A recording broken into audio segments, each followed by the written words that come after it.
Rudolph Okonkwo. There are so many reasons. Just before you kill your wife. Bye. Rudolph Okonkwo. There are so many reasons to kill your wife, a wife, any wife. I knew this even before I got married. So I am not going to debate that with you after 5 years of marriage. If I want, I can call you stupid for ignoring that warning written on the Guamoro 911 lorry, plying the Onitshinsaka road that says, fear women. You did not fear women. You stubbornly went ahead and got married. I wanted to say, nto, but I didn't because what I intend to say here is serious, and I do not want to lose you. So let's jump to the reasons why you may need to kill your wife. She makes more money than you do. Okay, it's not really the higher earning power that pisses you off, it is the spending. She does not hand the paycheck to you so you can decide what it should be spent on. Okay, I know. You don't really want her to hand the money over to you, you are not that kind of bushman. In fact, you don't even care what she spends it on. You just don't want her to demean you in the manner that she spends the money. Yes, like putting up a storied building in her father's compound when your parents still live in a mud house. After all, you brought her to America and paid her school tuition as well as the mortgage while she studied nursing. You did that by driving a taxi. You deserve more respect. Ha, she came from a well-to-do family. Yes, the elite high society family. You got to marry her because you live in America. America nullifies status and allows you to cross the social line. You lied to her about what you were doing in America. But you have since resolved that. You thought she only married you just to come to America, but you have had 3 kids and you have forgotten about that fear. You have begun real estate agent classes, so you will soon be wearing a suit and tie. But now, her family is telling her what to do. She is listening to them. They are treating you like trash. Yes, especially that evil mother-in-law. They won't back from your marriage. Everyone is still mocking you. You brought her to America, and this is the thanks that you get. You did not tell me, but I heard it through the wide-open grapevine. She is following other men. She did not tell you that you were not satisfying her in bed or that you are too old for her. But she is following younger men, some half your age. No, it wasn't the Akata men that made you mad, it was other Nigerian men who now tell everyone that your wife is Mrs. Donatus. It breaks your heart and makes you feel impotent when you know you are not. You have even gone out of your way to buy books and videos just to help improve your sex life. But it looks like it is too little too late. It doesn't seem like she will come back to you. Didn't I hear you say that she isn't beautiful anymore? You said you needed to find younger women to make you feel young again. But being as stubborn as she is, she won't let you be. She keeps following you around, threatening to divorce you and take you to the cleaners. You have said to her that if it were in Africa, you would have married an additional 3 wives. I hear you. You need to do something to stop her. The nagging, the fighting, and the threat to half of all you worked very hard for. I hear you. Just before you kill your wife. The insurance business you have been building for the last 20 years. I heard that the judge awarded her $3,000 in child support money every month. He also gave her and the kids your home. Add that to the $3,000 she makes in a month and you will see why she has so much money that she throws around with one boyfriend after another. Meanwhile, you make $4,000 a month and after paying her the money that she squanders, you are left with $1,000. It is not enough to pay the rent in your small apartment. Not enough to begin your life again. Now, she doesn't even want you to have visitation rights. She lies to the judge that you are a threat to your own children, just like she lies that you make more money than you actually do. It is provocative. I know. She said she went to university in Nigeria. You brought her here and had hoped to send her to nursing school. She could not pass even the CNA class. She has failed the nursing entrance examination 4 times. She is so dumb that you often think she needs help crossing the road. She is good at watching TV. That's it. She won't even keep the house clean. She is a liability you need to get rid of as safely as possible. There are many reasons to kill your wife, a wife, any wife. I bet you can come up with more and more. For now, I want to tell you about an armed robber I admired so much. He was 63 years old. He walked into a bank and gave the teller a note saying that he was robbing the bank. The teller gave him all the money she had on her station and pressed the red button. The man walked out of the door and handed the money to the bank's security guard. He waited for the police. They came and arrested him. Upon investigation, it was discovered that earlier the man had given out all his valuables and had returned his apartment key to his landlord, telling him he would not be coming back. When asked why he did what he had done, the robber said he could only get minimum wage jobs and was tired of living hand to mouth. He said he felt it would be better to spend 2 years in prison, with free food and free medical care, and by the time he is out, he is qualified to collect Social Security benefits.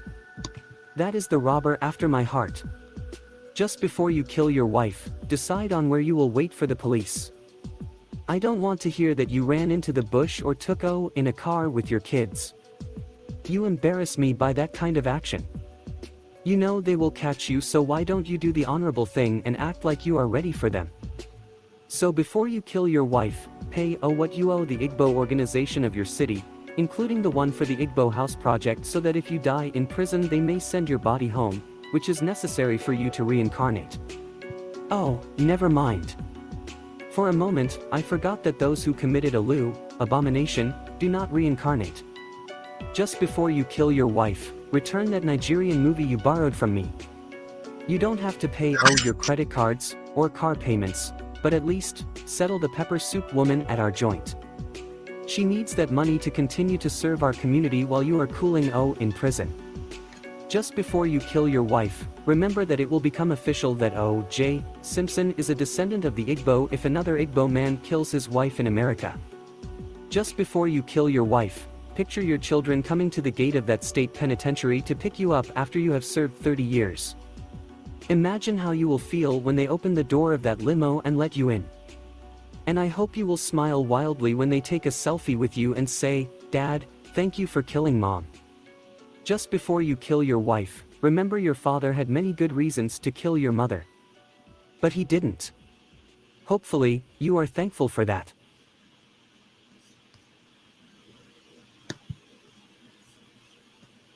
Man and His Student. By Rudolph Okonkwo. After 10 years as a teacher, a young Okigbo man decided to go and express his gratitude to the most important person who taught him in school. He traveled 47 kilometers to see his old teacher in Nobi, where the 80-year-old man had retired. When he got there that hot afternoon, he saw the man resting under a mango tree with a small local breed dog often called Bingo, keeping him company. And you? What's up? Around him was a modest bungalow with rows and rows of hibiscus and white gardenia planted around it. Some of the glass window louvers were broken and replaced with pieces of wood. The scent of blooming cashew tree filled the air.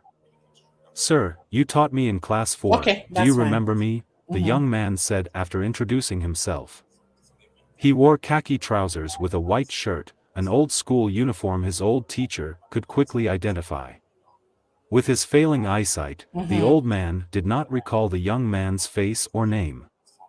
After 30 years of teaching over 4,000 students across the old eastern Nigeria, most men at his age would not remember unless for exceptional cases. The young man was not surprised, considering it was over 20 years ago since he was in the old man's class.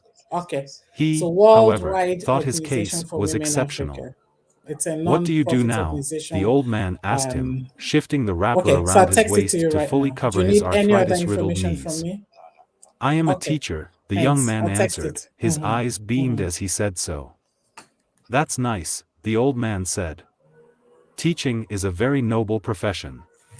Even if everyone forgets about you when you are old and retired, you forever retain some of the beautiful memories of your time as a teacher. Even if your material reward were meager, you would cherish the knowledge that some of those you taught are the ones running the affairs of your country. In the rare case, when your former student traveled far to come and see you, that is the ultimate. It is always delightful to encounter one of your former students, and they remember you. Nothing beats that. Especially when they have a good memory of you, it beats being a police officer or a soldier, which were the other career options available to us then. The young man smiled. You inspired me to be a teacher, he said. How? The old man asked, brushing off a mosquito that landed on his wrinkled arm. He could have crushed the mosquito without looking based on his sharp reflex, but he did not. Then, the young man told him the story of the day he changed his life. I was in class 4, the young man started. On that day, a friend of mine came to class with a beautiful watch his father bought for him in Onitsha. All of us in class admired it. Being that my father was poor and could never afford to buy me a watch like that, when I had an opportunity, I stole the watch. He paused and glanced at the old man's face. It was expressionless. No judgment had formed, not on his eyelids and not on his bushy brows. My friend whose watch I stole tried to get the person who stole his watch to return it but failed, the young man continued. So he reported to you. You came into class and asked the person who stole the watch to bring it forward, but nobody moved. There was silence. I was afraid, not just afraid to return the watch, I did not dare to return the watch. At that point, I knew that I needed more courage to return the watch than the courage that I used to steal it. The small dog barked, wagged its tail and shifted away from the young man. Looking up, the young man saw the old man's jaw moving as if he was chewing bitter cola nut. Then you closed our classroom door and asked all of us to close our eyes, the young man continued.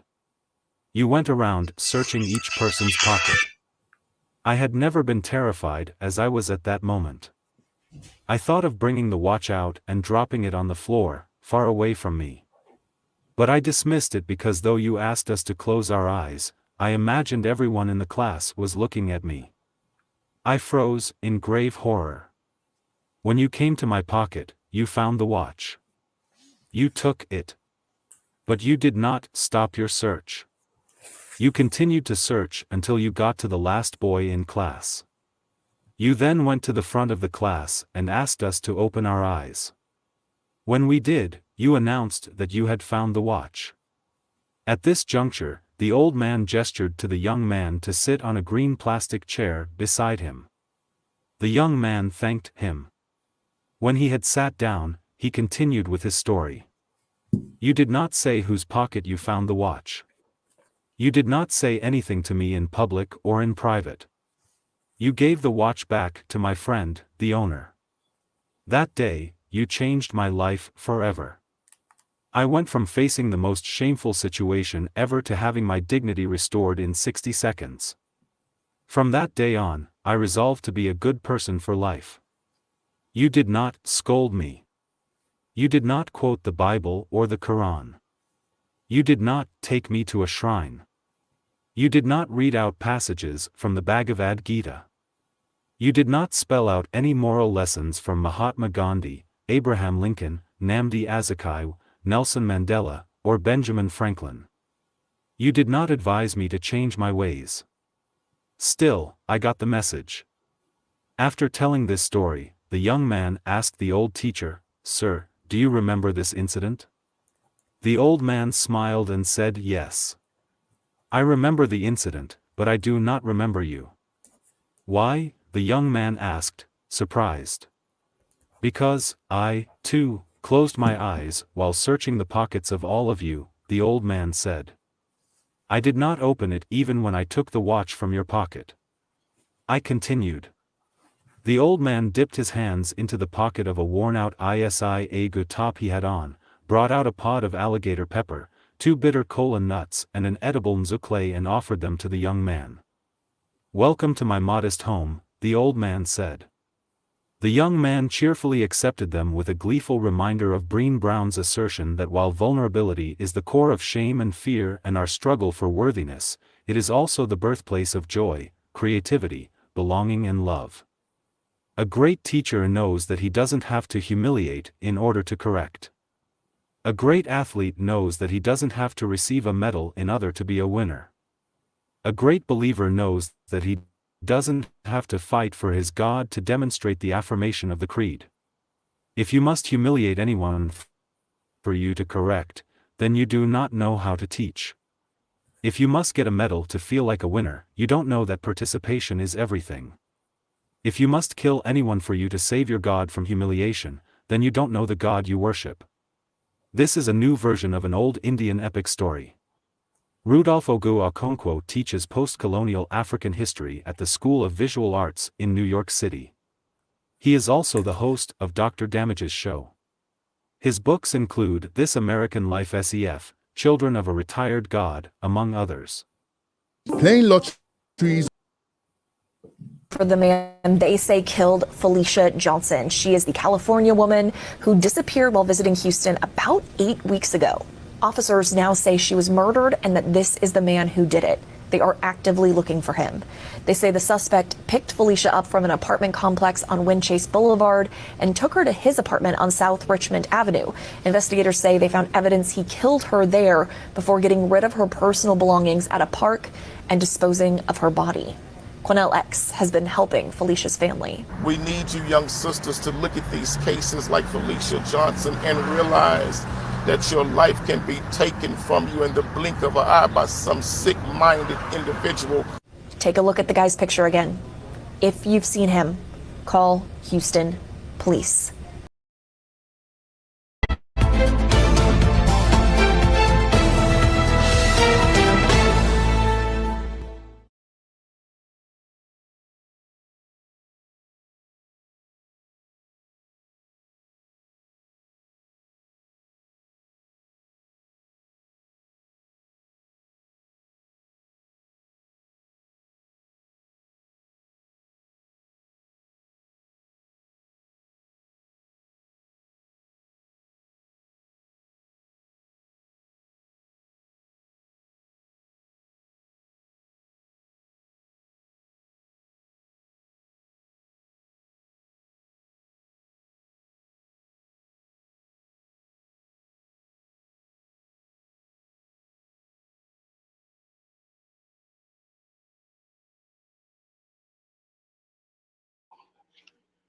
I'm so sorry.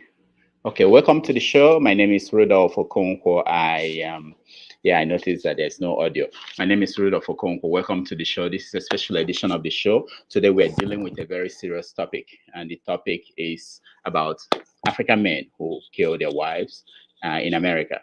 It's something that is very more like an epidemic across America. It started in the 90s, and we thought it was going down recently, but it's increasing now. So we are going to do something different today. I know we usually open this program up for everybody to join. We will do that. But before we do that, we are going to bring special guests, people who are experts on the subject. They will help us to set up the conversation. And then we bring our regular audience, and anybody else can join us. So it's my honor to bring an attorney who has been practicing family law in America for over 25 years. She has also been an attorney in Nigeria, and she's the head of a nonprofit that is called Worldwide Organization for Africa. They deal with issues of domestic abuse. It's my honor to welcome Amaka Akudinobi. Amaka Akudinobi. She's joining us from California. Amaka, welcome to the show. Thank you so much for having me. It's really a pleasure to join you today to discuss this very, very important topic. Thank you. All right. So a lot of people are interested in this subject. They want to know what is going on. Why is this happening from your own viewpoint? So before we really get into what is going on, we need to understand the root cause of the issue, which is what we're dealing with is an epidemic of domestic violence. And the question is domestic violence, or what some people will now call intimate partner violence. So what is domestic violence? Domestic violence, to me and to the court of law, it's when you treat a partner, be it a husband, a wife, a girlfriend, when you treat them with such violence that their lives are at stake. It could be through stalking them. And let's also understand that domestic violence is not simply physical abuse, because for most people, when we hear domestic violence, the first thing that comes to our mind is physical abuse. So, domestic violence encompasses both physical, financial, and emotional abuse.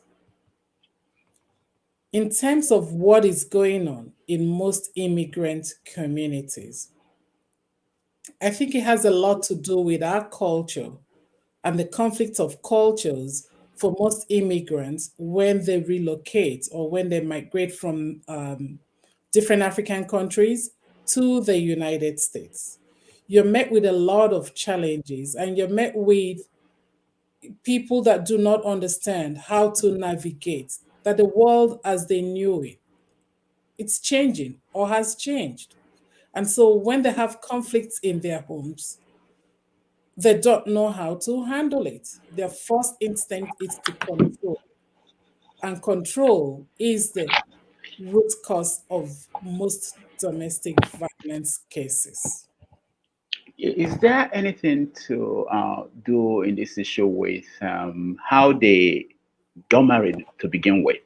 A lot of people think that in most cases, the marriage is not the way traditionally people get married in Africa or in American society. Is that a factor? Let's understand that domestic violence is not unique to immigrants that are living out here in diaspora. It happens in Nigeria. It happens in Tanzania. It happens in England. It happens in United States of America to non-immigrants. So it's not something necessarily unique to us as immigrants. In terms of, is the root cause foundational in given the, like your question is, which is basically, does it have anything to do with how they got married? I don't really think so. Because in terms of people not really knowing one another, not courting before they get married, that doesn't really prevent domestic violence. It's a character flaw, it's a control issue. It's because people want to control the other person. So do you think that we are exaggerating the incidents here, that people in Africa, that the killing of men killing their wives is probably happening in Africa at the same rate as it's happening in America?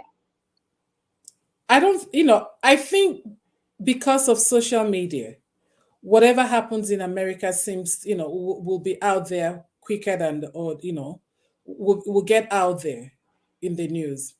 And then we have some good aspects of our culture, which is when there's a problem in a family, sometimes the family members are able to intervene quickly and early enough to stop certain behavior traits. However, there's domestic violence back home. The most recent case of domestic violence is the case of Osinachi Nwachukwu, the singer, the gospel singer of Ekweme. The allegation is that the husband killed her and that the husband has committed over the years a lot of violence against her. In her case, it was both physical and it was financial because he controlled her finances, her means of livelihood, the type of concerts she could go to, who paid her, did not even have a bank account. And that's what the allegations are. Currently, he's facing criminal charges in Nigeria. So it happens all over the world. But when we are out here in our immigrant society, right here in America, I think the numbers are way too high. Mm. Now, some people who wrote when I put up this subject said that in Europe, there are Nigerians, there are Africans who are there, that they don't have these incidents the way we have it in America. Is this something to do with the culture of America too? I'm pretty certain if you go and take a good look at the stats there, you will find out that that statement may not be completely true, because it's a matter of getting the stats and looking at it and studying it to see the difference. I don't think it's peculiar to America, because when you say the culture of America, most of these deaths were not even done using a gun. There are too many of them. All right. One of the subject angle to this is the way that if you look at the names of people who have done this, most of them, I think, I don't know, I didn't put it together, but majority of them appear to be Igbo people. The other people who live in America, the last two incidents were Igbo men. Is there something to do with Igbo people or not? I don't, I've studied this and I have spoken on domestic violence for a long time. And I've had the privilege of representing people on both sides of the case. And when you study it and when you look at it, it's not mostly Igbos. You have people from, or not just Nigerians, you have people from the Cameroon, Sierra Leone, other African countries. But we Nigerians will tend to watch out and listen to Nigerian names. Yes, unfortunately, Igbos seem to have, to come up a lot in those types of cases. So I would not say it's mostly Igbo people. I don't think it has to do with the way we were raised in our cultures. I think it's a control issue. I think partly also that idea that in a marriage, a woman has no voice. That idea that in a marriage, the husband has the final say, as opposed to open discussion. See, those ideas are old. And some of our men do not understand how old those ideas are. That in today's world, a woman needs to have a voice and has a voice. And that you need to have a conversation. So that marriage is not, it shouldn't be that, you know what, I'm the head of this household and that's it. Meanwhile, what you're saying doesn't make sense. Those kind of statements are not, will trigger a response from another person.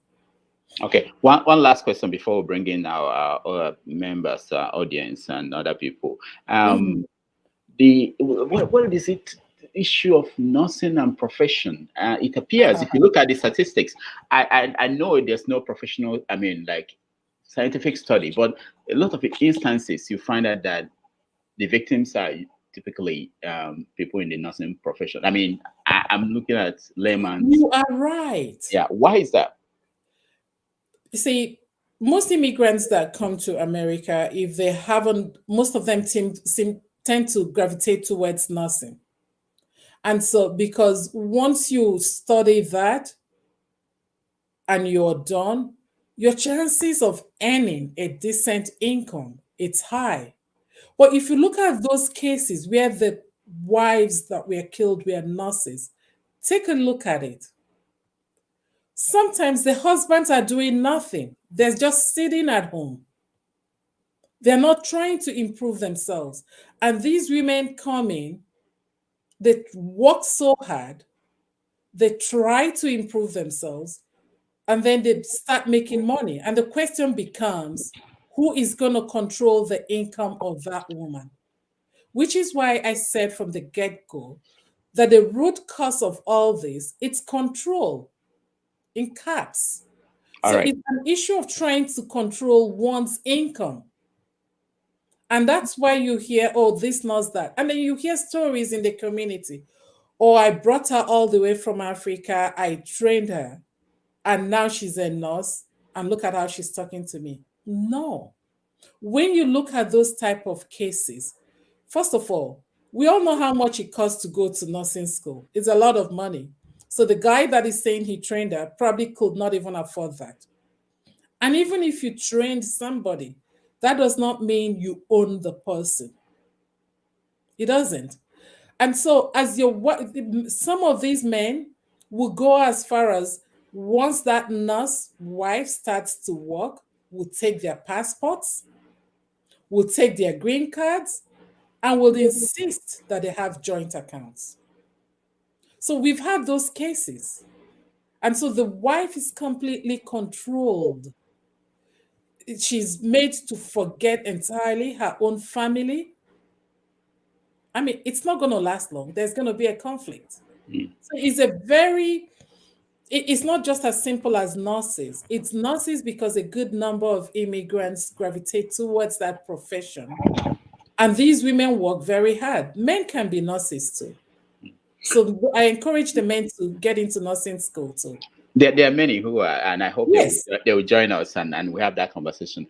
And I know that after I talked to you before we came on air, probably next time we are going to bring actual victims and hear from them. So this will be probably the part one of what the conversation we're going to have. But right now, let me bring Nneka. Nneka teaches people who turn out to become nurses. So let's hear from her and see if there is anything to that.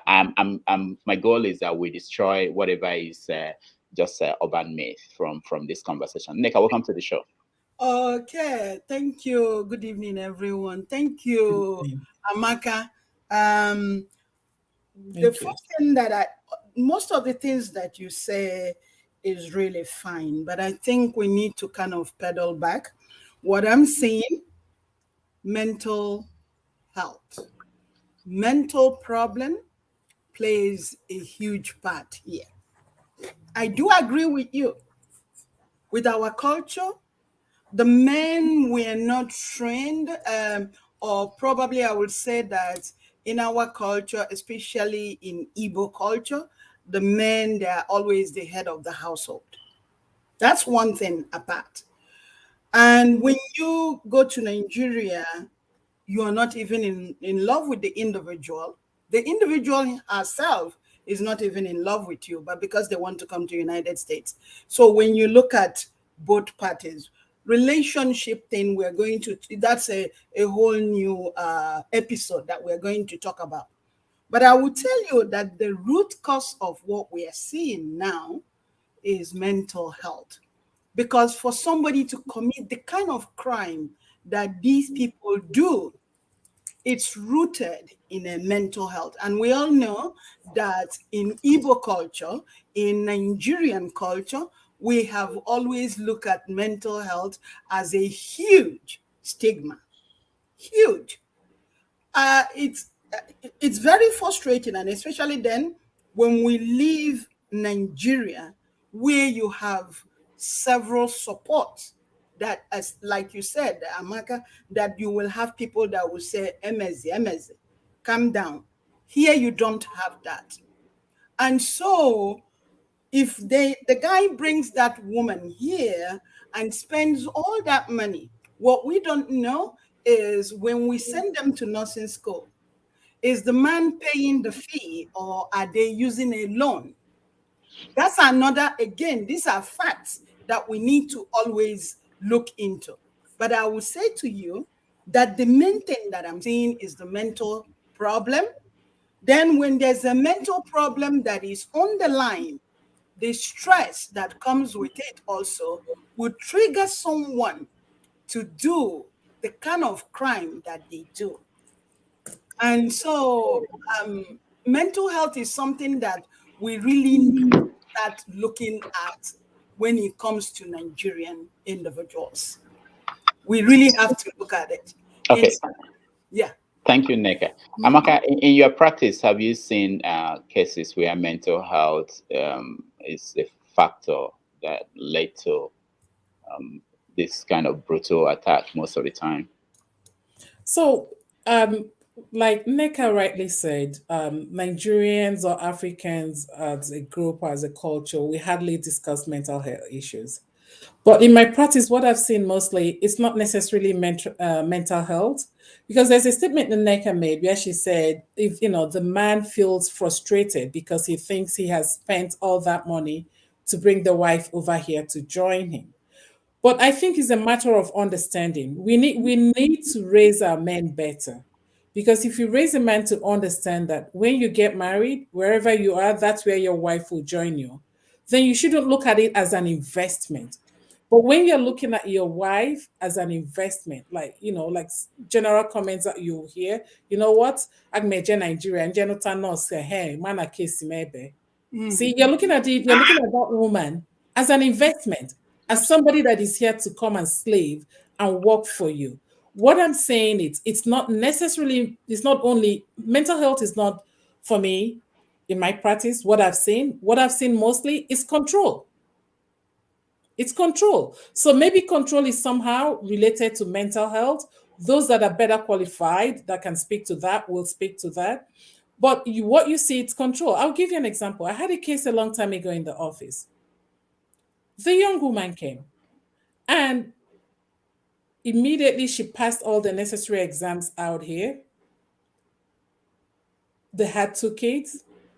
They had 3 kids. And immediately, the first time she got her job as a nurse, the young man drove her to the job. She completed her forms, but he immediately took her passports, her green card, and everything, so that all her checks were going directly into the man's bank account, which is why I keep saying it's a control issue. My experience has been a good number of the cases that we've dealt with in my office or I've come across, it's a control issue. If it's not a control issue, it's also an issue of, how they have speak. Amaka, that's why I said, which is rooted in our culture. Yeah. Okay. Again, Amaka, that's so why we have that cultural thing there. Okay. Go ahead, Neka, hold on. Okay, Amaka, finish. Okay. So which is rooted in our culture. Yeah, absolutely. Of particularly the Igbo culture, where men we are patriarchal, but it doesn't mean that all men behave that way. It's a matter of how do you raise your child? How do you raise your child? And how has that male child been raised to understand what his role is in a family? Okay. So it happens in every culture, not just our Igbo culture. All right. So Neka, go ahead. Again, you see why I am also, and again, Amaka, I totally agree with you what you're saying. But to get to the point of actually killing the individual with a gun, killing the mother-in-law with a gun, maybe in your office, because especially when things happens and is foreigners based, do this country even try to find out whether the person has a mental, because there's so many underlying mental problems that we have. We have things like bipolar. We have things like schizophrenia.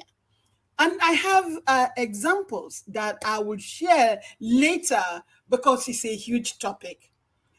I agree with you. Women, especially after our mothers and grandmothers, we think that, oh, I just get married and I start having children. You need to devote time to raise them.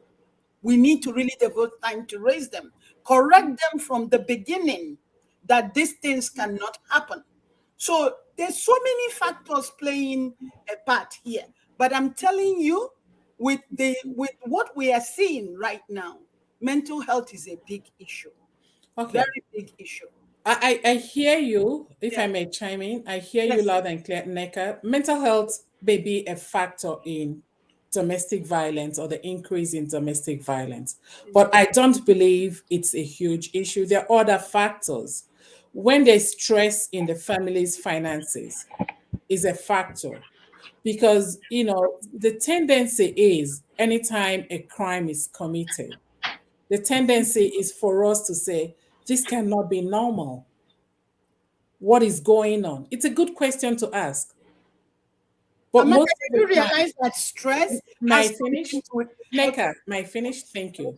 So the tendency is that when something happens and we say, oh my God, this is abnormal, we tend to think it's mental health. But remember that even in law, okay, if you claim that your defense is mental health, it's not, it doesn't really, it's not always a defense, because then we have to go through all the testing to figure out that at the point you committed that crime, right? At the point that crime was committed, what was going on with you? Because you could be sane at that point. So it's not necessarily mental health, but that skill to communicate, that skill to know to walk away. It's a very important skill that comes with parenting. And, if you don't receive it as a kid, then we should encourage people really to take classes in communication, to seek therapy, to seek help. Absolutely. But to think that domestic violence is just going to be narrowed down to one issue of mental health because we have an increase in bipolar and all those other mental health issues. No, that's not what I'm saying in the field. And I'm talking about having represented people on both sides, people that have committed the crime and people that are accused, the victims of the crime of domestic violence. So in my office, we represent both men and women. We defend both sides, so we understand both sides, and we've done this for a long time. All right. So what I'm saying also is, please, when I use the word mental health, I just want you, and Amaka, I truly agree with what you're saying, but I'm also saying to you that that's just a fraction of what is going on. I agree. Mental health, when you talk about stress, I'm telling you, you see stress, when somebody is so stressed out, you could tip them off the cliff. There's borderline, there's personality disorders. There is so many that has been shoved under the rug. And again, I'm not disagreeing. Don't forget, I'm not disagreeing with what you're saying. But I'm also saying that that's also a topic on its own. But if somebody is emotionally abusing you, or somebody slapped you here and there, control. But to kill somebody in such a heinous crime and kill the mother-in-law, we need to look deeper. Okay. All right. So let's bring in our other guests, our men, and maybe they can tell us what's going on with African men in America. So I'll bring in those that are here, and they can also ask our guests questions. Like if you have any questions from Aka and everybody else, you can. So Ralph, welcome to the show. Yeah, thank you, Doc. Greetings, Miss Akudinobi. I hope I said your name. Akudinobi. Akudinobi, yeah. Akudinobi. Yeah. Yes. And Uneka and Oga Jude. Greetings, Jude, everybody. welcome. Jude, welcome to the show. You have to mute yourself, Jude. Jude, you have to mute yourself.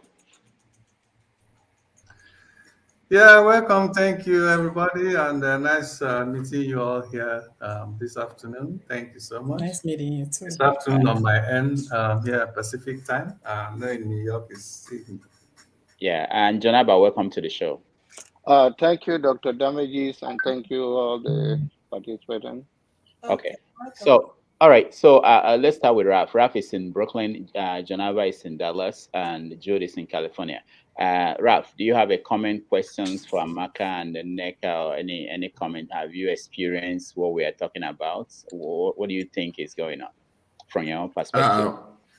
Correction. Right now, I'm not in Brooklyn. I'm in Germany, so it's past midnight. I forgot. So, yes, I'm so sorry. I'll try and so I can go get some sleep. But okay. I have to contribute so I can, because I know Dominic will complain. But on a serious note, I think I get the point that I agree with most of what Miss, if you don't mind me calling you Miss Amaka, because I struggle with your last name. That's fine. I agree with most of what you have said, because I come from a similar point of view, and I get the point Uneka is making, but I don't agree with mental health, because that's more of many people use that as an excuse lately, and I'll tell you why I say so.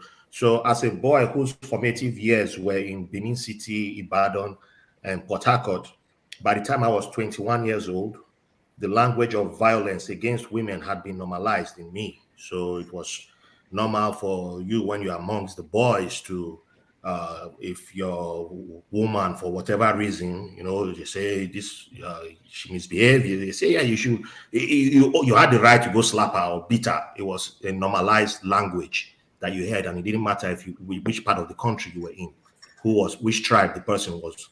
That was normal. But going back again, as a kid, it was common to see and hear in the newspapers about acid attacks on women. And that was from their jilted lovers or ex-lovers, or even men who never had a chance of dating those women. All that is part of programming that I grew up with as a kid. People underestimate that. That's why I say it's not mental health. A lot of us have been indoctrinated with different forms of violence that's acceptable to women. What do you see in your family? How do you talk? How do the men talk to women in the family? How do you relate to the women? But we somehow wait until we come to America, and then it's like, oh, America, women have more power in America, and then the man doesn't have power. And I'm like, how have you been talking to the boy in Nigeria? How did you raise the boy into a man in Nigeria? We leave all that out. And then the moment something does not go your way, it's like you've been told right from time that the woman is a property. So you own the woman and you can do whatever you want with the woman. So when the woman tells you no, then you lash out, because right from time you've never been told that a woman has the right to say no. It has never existed in your vocabulary. It never existed in your brain. So why wouldn't a man who's never been used to that lash out? We don't talk about that side of things. So if all you have to do is just look back, if you are being honest with yourself, you look back to your surroundings, look back to where you grew up, and look at how you reacted to the person who was always saying, oh, that's not nice. That's to talk to women like that. It's not nice. How did you react? I know we were laughing at boys like that, like, boy, yeah, boy, a woman rapper. What's the word woman rapper? What do we call woman rapper? Why do we call some men woman rapper? Was it not making fun of the men who we thought were soft? Where did that come from? So the toxicity has always been there. And then we come here and then we now say, based on the stress. I'm a veteran. I know a lot of veterans who we deal with a lot of stress. A lot of us are angry. All of us are in the dark place. How many of us shoot wives? I'm not saying we don't commit the same crime. I know one or two who've done it. But we could have easily been shooting people up and blowing up, So it's there that they deal with stress too. They have the crazy level. So I'm just saying we should be honest about it. We don't raise our children. Last example, just remember the story of Hannibal, whose father told him right from childhood, hate the Romans. You must hate I've forgotten the phrase the father always told him. But the boy grew up to hate the Romans. That's your programming. You're indoctrinated. But I always told him. But I'm hearing echoes. So if you are raised like that, you've been programmed, then you have to be deprogrammed, or you have to be pulled out of that indoctrination. Even churches, mosques, government institutions, they all allow violence against women, one way or the other, back home. So when we come to America, then we now say, oh, it's here that is different. It's not. We are all like that before we come here. So thank you. All right, thank you so much, Rob. Let me go to Jude. Yes. You're in California. Does this happen in California? Well, I have not had any incident that has happened in California since I've been here. But the issue or the topic we're discussing actually has been occurring many places in United States here, across all the states. Really, I like the way Attorney Amaka puts it when she was trying to, explain what domestic violence is, because oftentimes when we are dealing with topics like this, men killing their wives or domestic violence, it tends to be as if it's only physical abuse. It's the abuse. Domestic violence encompasses far more than physical abuse, and for me, talking from the point of someone who is a survivor of domestic violence and both emotional and physical abuse, it might sound funny because many of this violence, when it occurs to a man, people don't even want to hear it. Even when you mention it, people look at you as if you are crazy. And nobody cares to talk about it. And it's happening every day in our society, both here in the United States and all over the world. But men's own are never to be heard. But when it comes to women, it's amplified even among the men, just like some of us are already talking about it now, as if it's lopsidedness. It's just only one direction.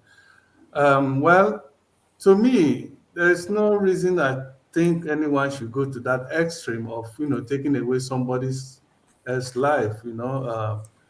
It's just no reason. If you think you have gotten to that tipping point, you can't take it. The best thing is just to part your ways. Seek for a divorce and everybody go their own separate. There's nothing wrong with that. It's good to be alive than to take somebody else's life. But I can't see, having been a victim, somehow when they are talking about this issue, I'm not always quick to jump at crucifying the man, because I have been to that point where it could have happened. Something like that could have happened in my own case, for instance. But I am raised in such a way to, right from my childhood, to acknowledge that life is sacred, and no human being has a authority to take away somebody else's life. Okay, so what I did in my own case was to say, you know what, rather than anybody killing themselves, let us go our separate ways. And I went to the court and then seek to sever that very toxic relationship. Despite all I have spent in going to Nigeria, marrying and bringing the woman here in the United States, but it's good that I lost the money than anybody losing their lives.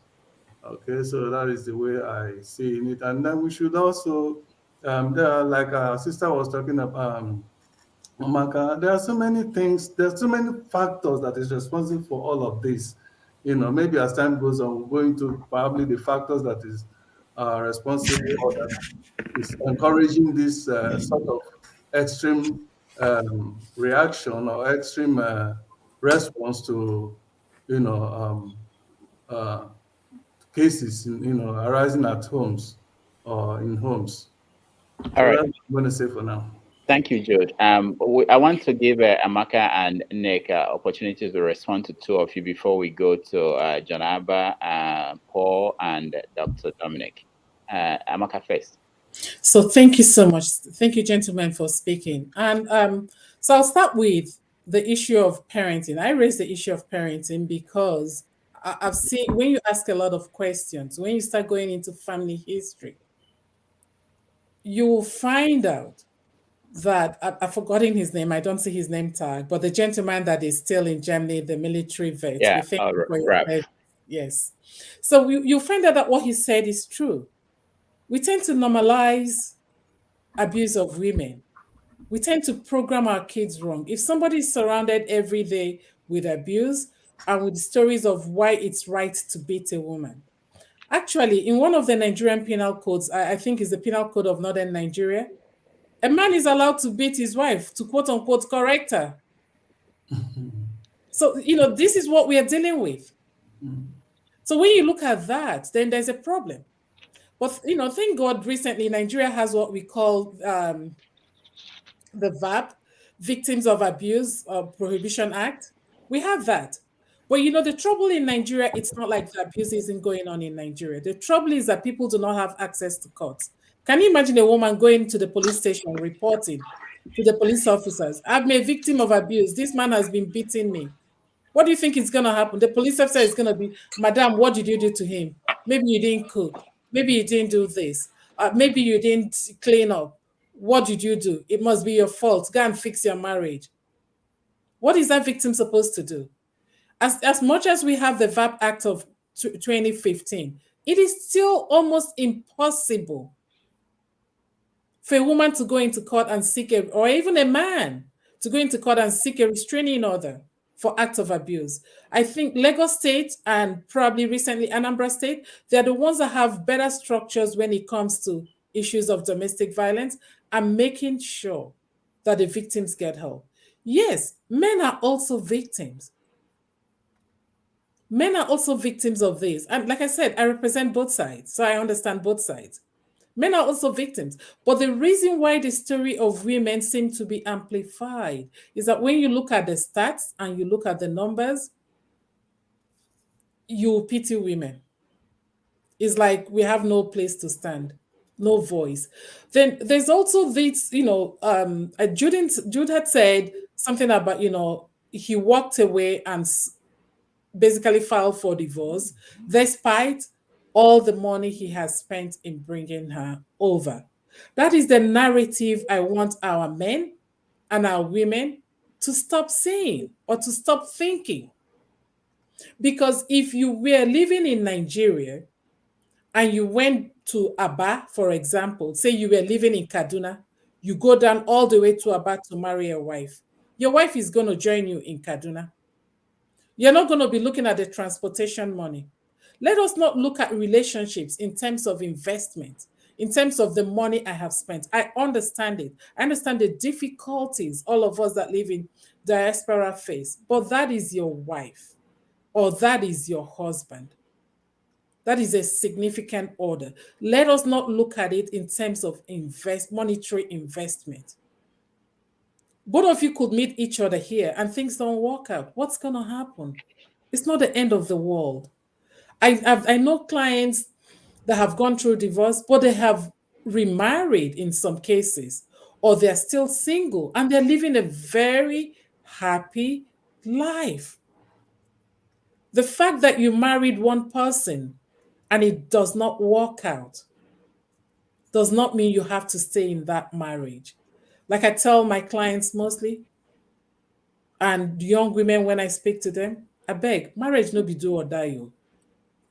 You know, be do or die. Even our forefathers, even in Igbo culture, there's a procedure that you take the money back, dowry, you do all that, you dissolve it. No be do or die. Let's not kill ourselves in marriages. All right. Thank you so much. Important, it's good, but you know be do or die, you. I beg. Thank you. Thank you, Amaka. Nneka, you want to chime in or should I continue? Continue. Okay. All right. Jonaba, I know you're a pastor, and I think the religious institution has a lot to do with some of these conversations. What are you in Dallas? I mean, most of the recent incidents are also in Dallas, and especially when it comes to shooting, you guys play with gun a lot, and it's a serious issue when it comes to families and anger management. What are you hearing, Janaba? What is going on where you are? Thank you, Dr. Damages. And listening to both sister, call them sister is a common language for us here. What happened is that in my own experience in the church, there are a lot of factors that led to all of these things. I believe Ms. Amaka, I believe on the NECA. Yeah, I believe there's also mental illness play into all of those things.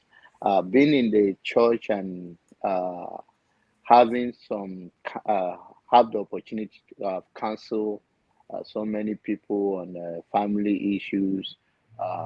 Some also is very, I can't call it childish because it's something that it means so much. Sex also contributed to some of those things, and time that people don't spend time together. They have different projects that are running.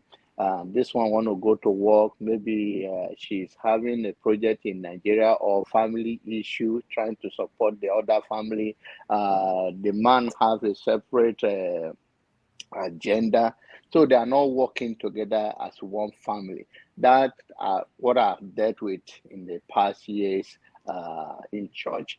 And and the other thing is that when you go deeper, you see that culture also contributed to it, and also belief system also, and the way they were raised too, also contributed to it, and the influence of their parent in their lives. One of my co-worker, I still work with Dr. Damages. I'm not only pastor in church, so I don't collect that. Okay. So, one of my co-worker, he is from East Africa, and this is his story yesterday. Yeah, and he proposed to this Nigerian lady. He told me he bought the ring for 5,000. It's even the mother of the lady that put things together. She's back home while the father and 5 other siblings are here in Texas here, in Dallas here. And after he bought the ring and everything, proposed to the lady, and I think he said he have 90 days to return the ring.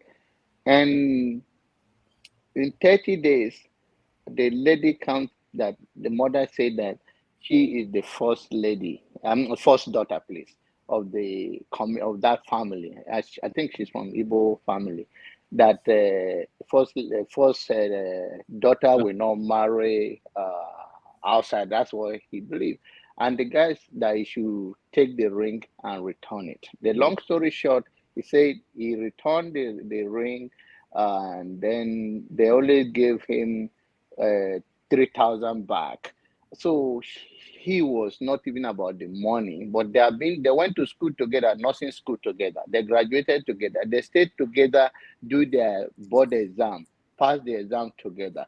So, but it take a big man, a big heart to let go. And then to what the Sister Maka, she said, marriage is not do or die. I know I'm a pastor and I know what they say. I always tell people, because some you will know for sure is there's no amount of time you're going to invest, that some have they have to stay in that marriage. You will see it from afar that this is not going to work out. But you cannot tell them like that. Sometimes they separate and spend time with spend time separately, and still come back again and become a good partner. When sometimes they learn their lessons, sometimes if they have children and the children grow, like my children used to say, I've never proposed to their mother. I said, there's nothing like proposing in Nigeria. What are you talking about? I'm just joking. So seeing that people being so serious. And Jude, sorry that happened to you, and I don't know why you didn't come to Texas. All right, Janaba, you touched it a little bit, but you didn't talk about. I wanted to know the role of churches when it comes to divorce. You know, if it's not working out, churches they tend to make people think that it's wrong to go there. Yes, that's what I said. No, that's what I said to you. That as a pastor, the religious institute believe that for better, for worse, you stay together. But I personally, I don't believe in that. I believe that when two people cannot stay together, they are not good for each other. I believe in divorce. That's my own belief. Even though the church doesn't believe that, but I believe that when two people live together and they can't get along for some reason, whatever the influence, whether it's from the parent, whether it's personal issue, whether it's mental issue, whether it's a financial issue, whatever they cannot resolve, instead of resort to death or anyone to die, I think they should stay up aside. All right, thank you. Let's go to Paul in Arizona. Let's get the perspective from Arizona. Paul, welcome to the show. Yeah, thank you. Good afternoon. You're welcome. Good afternoon. Yeah, Doctor, let me just speak in 2 different ways. Let me start with what Amaka said, and Amaka, I really appreciate what you're doing in our community. You really tried a lot. Like my first part, I will talk about the way we are raised. I'm from Delta, precisely. I'm a Robo boy. So the way we were raised, the Robo man does not go to kitchen at all, even to my father, to myself as a son. So I can literally beg my kid sister to make me a food, even when the food is at home. And my sister will say no. My dad will even pretend like he's not even hearing what is going on, waiting for me to go to the pot and punish me for it. But guess what? Fast forward, I find myself in America as a young boy. It was tough for me. I didn't feel it much when I was in New York, New Jersey. Moving to Arizona, there is no Nigerian restaurant to go eat my Nigerian food, even when I have a lot of money. But it is hard for me because I don't go to kitchen.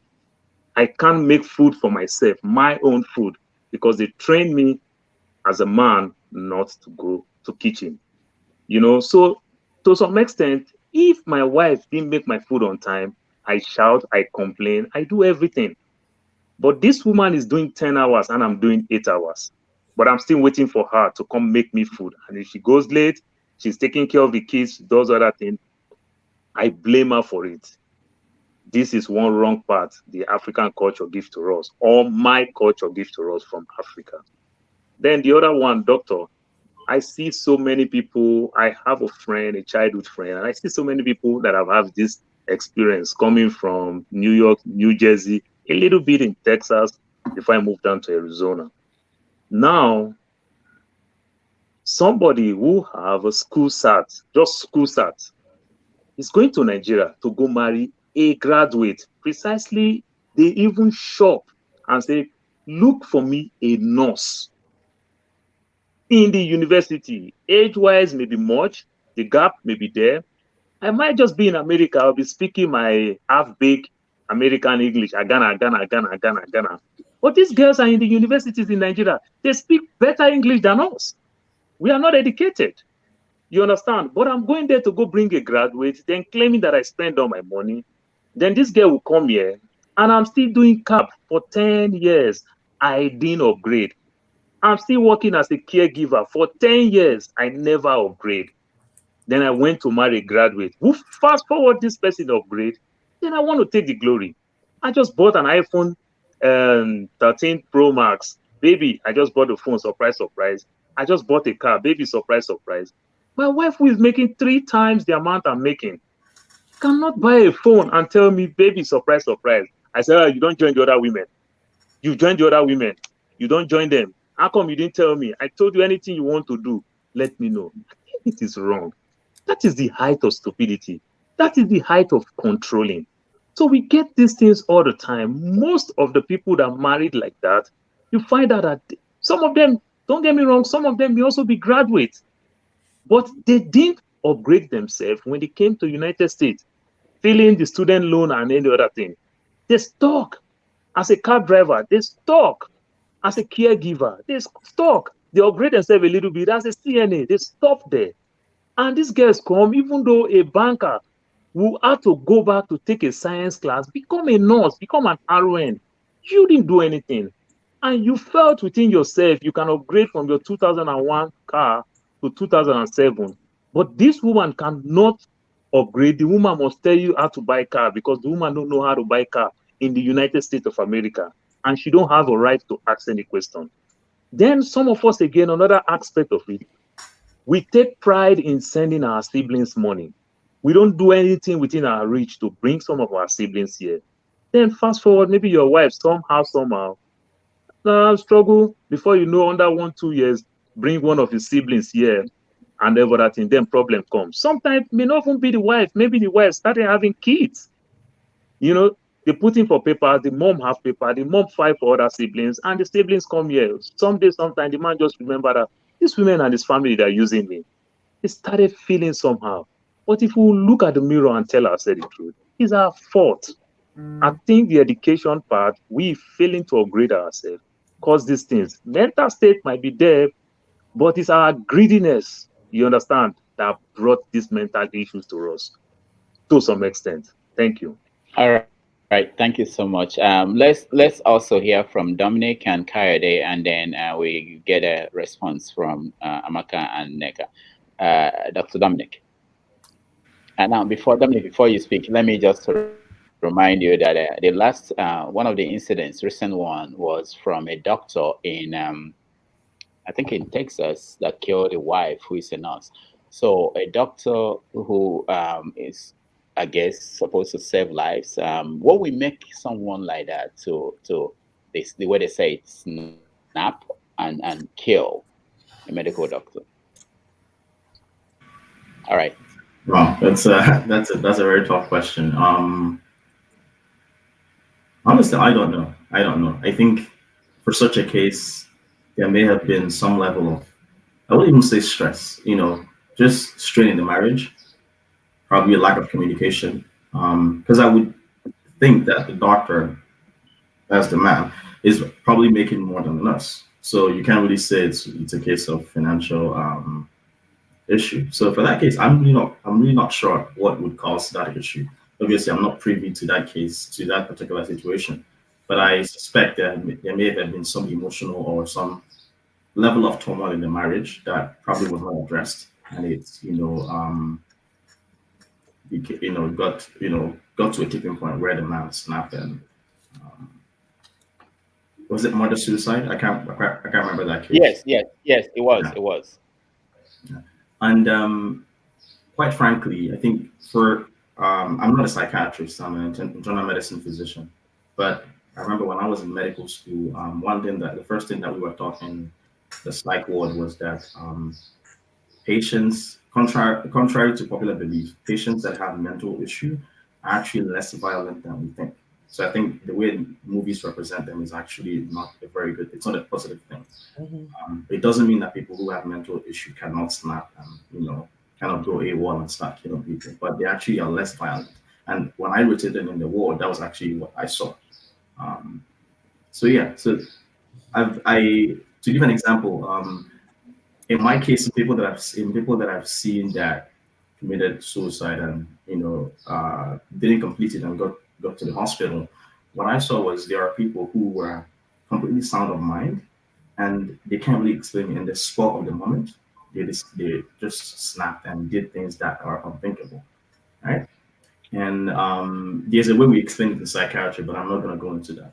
And then for some other folks, they have some underlying mental issue, and either they're not taking their medication or something is stressing them out. And for example, turmoil in their family or there's marriage issues, and then they snap and then they commit suicide and they try to kill their kids and the wife. So I think it's a disservice for us to always bring mental health into the equation when we think about such atrocities. I know for us human beings, in order to rationalize something terrible like that happening, we always try to think of the abnormal, but it can be completely fine. There are people who are financial people and for some reason they're not doing well financially, or they lose container in the high seas like some Nigerians and they decide to kill themselves. So I think we sometimes do a disservice by always bringing mental health into it. And what I wanted to say was, in terms of some of the causes of these marriage strains, Paul covered most of what I was going to talk about, which includes, the dynamics of how the marriage was started. Some men who are here in the US, they're not well educated, and they look for a woman who has the potential to be able to study hard, become very successful, and make a lot of money. So what do you expect? When the woman comes here, she's not your apprentice. She's not your, as we would say, she's not your white boy, right? She has a mind, right? She has some level of independence. She has an intellect. She's a human being just like you. And so she comes here and decides to make something of herself. Now, you may have paid for her education, but she's not obligated to reciprocate. I think what the mindset that we have that you invest in her and therefore she owes you something is wrong, because guess what? You are in a partnership, right? So both of you are co-equal in that marriage. And so while you show her respect as a husband, she shows you respect as a wife. And so I think that's where the cultural aspect comes in, where most men in African societies, and actually, quite frankly, in Western society, expect the man to be dominant. Obviously, it's more prevalent in back home. So there's that generational difference where someone who's much older marries someone who's much younger. When they come here, the woman sees, her eyes is quote unquote open, and then she starts to, crave things that are different from what the husband may crave. So generational difference. Second is what I covered already, which is that occupational difference. The woman is now much more successful, has a lot of potential in terms of career aspirations and promotions, and is making more money. And therefore, there's a clash of ego, right? Because the man still wants to control, because probably when the marriage started, the woman came here for the first time. She doesn't have much control or much understanding of the society. She's still very dependent on the man. But when she gets to a higher level, she's now more independent. She can take care of herself. It starts to have that ego issue.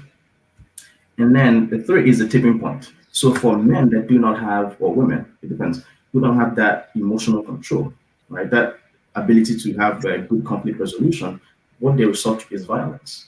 So instead of being able to verbally explain things or maybe take a pause and maybe step aside, they revert to what they know or what they've seen back home. And the only way they know to assert control is through is through being physical or violent instead of learning to explain their situation.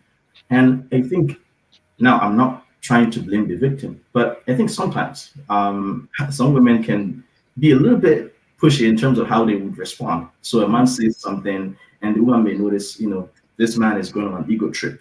And so instead of her extricating herself from that issue and maybe waiting for a different time to address the issue, the man is already charged, and you can see that any little thing he can explode.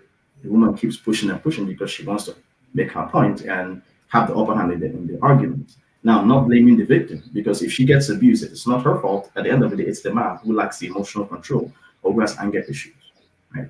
So this pretty much covers much of what I want to say. I don't know if you have any particular questions, but in terms of that man, the doctor and the wife, and the nurse, I really can't explain why such an issue would arise. All right, thank you. Nneka, you want to respond?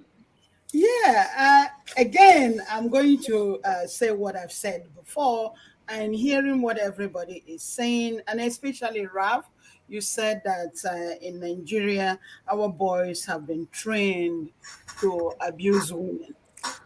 I do understand what you're saying, but it's not a general thing that every family that you look into, the boys are always trained to abuse women. It goes vice versa. When we were in Nigeria, you will see a woman that will abuse a man. Even in Nigeria, before I came to United States in 1984, I've seen that. You will also see men that will abuse women because of that cultural that a woman should always be submissive to their husband. But please, guys, I do agree with everything that everyone has said here, especially my sister Maka, about relationships that we Nigerians cultivate here. Paul says it, you are not equipped, you go to Nigeria, you purposely sort out a nurse, or you bring them here, even if they are not nurse. Because some people go to Emekuku and stand online to pick up a nurse from there in Nigeria. Sometimes I say to them, can't you yourself be a nurse? Everybody has the potential to be one. But guys, I'm trying to tell you, beating up a woman is one thing, but to violently use a gun, this has not been Nigerian thing. So now we're looking at copycats with Nigerian guys, and this has been happening, to be honest with you, since 1984 that I came here. It's been happening. Many of them has also happened in New York. A taxi driver, because he brought the woman here, sent the woman to nursing school. They even separated. He still stalked her and killed her. So it has been happening, but I have never heard about a Nigerian boy using a gun on their wives in Nigeria. So, and I'm trying to say to you, being a mental health person, and when I talk about mental health, it's not just one, but I'm not saying that's the only factor. Everything everybody has said here is also a factor. But mental health, we have never addressed it in Nigeria. We have not even addressed it here in the United States. And it's beginning to spill up. Because for somebody to violently kill someone that way, something is wrong up here. That's all I'm saying. So we need to look at all these factors. It's not just one particular factor. All right. Thank you, Amaka. So Amaka, sorry, thank you, Nneka. Amaka, you can make your own response. So I'll go to Kaede. Okay. So thank you, everyone. Mm-hmm. Like I said from the get-go, the issue of domestic violence is a very complex issue. Mm-hmm. It's multifold. It's like an octopus. It has many legs and arms. However, there are core issues. There's some of the things we have also said here today, I believe it's part of the problem. For example, some of us here today have repeated that idea of going to Nigeria, bringing her over, and he's still driving the cab, but he sent her to school. We all know that's false. So let's stop that narrative. She probably went to school with student loan. So once we can begin to stop that narrative of he sent her to school, he spent all his money to bring her over. It is not an investment. You're not investing in a business. It is a relationship. And so let us change that narrative of using such words. On the issue of mental health, I understand NECA's position on mental health. However, my tendency is to agree with Dr. Dominic. Most people that have mental health issues are not violent people. And so to turn every bad behavior or crime as no, to explain it away and say the person must be mentally sick. That is part of the reason why people do not seek mental health care. Because the narrative on the street is if you have a mental health issue, you're sick, something is wrong with you, it's all bad. As opposed to understanding what mental health is for what it is. So such words and such narratives, I think, will not help the issue. But the critical thing for me is let's get back to what we are talking about. What is the root cause of domestic violence? Why are we getting more cases of Africans or Nigerian men or Igbo men killing their wives? I believe is a relation. One is there's a breakdown in that relationship before it gets to all that. The relationship, probably the foundation, it's broken. Maybe it was not founded on the right foundation. But however, sometimes relationships that start off right can also go south. So sometimes it's a matter of maybe they've grown apart.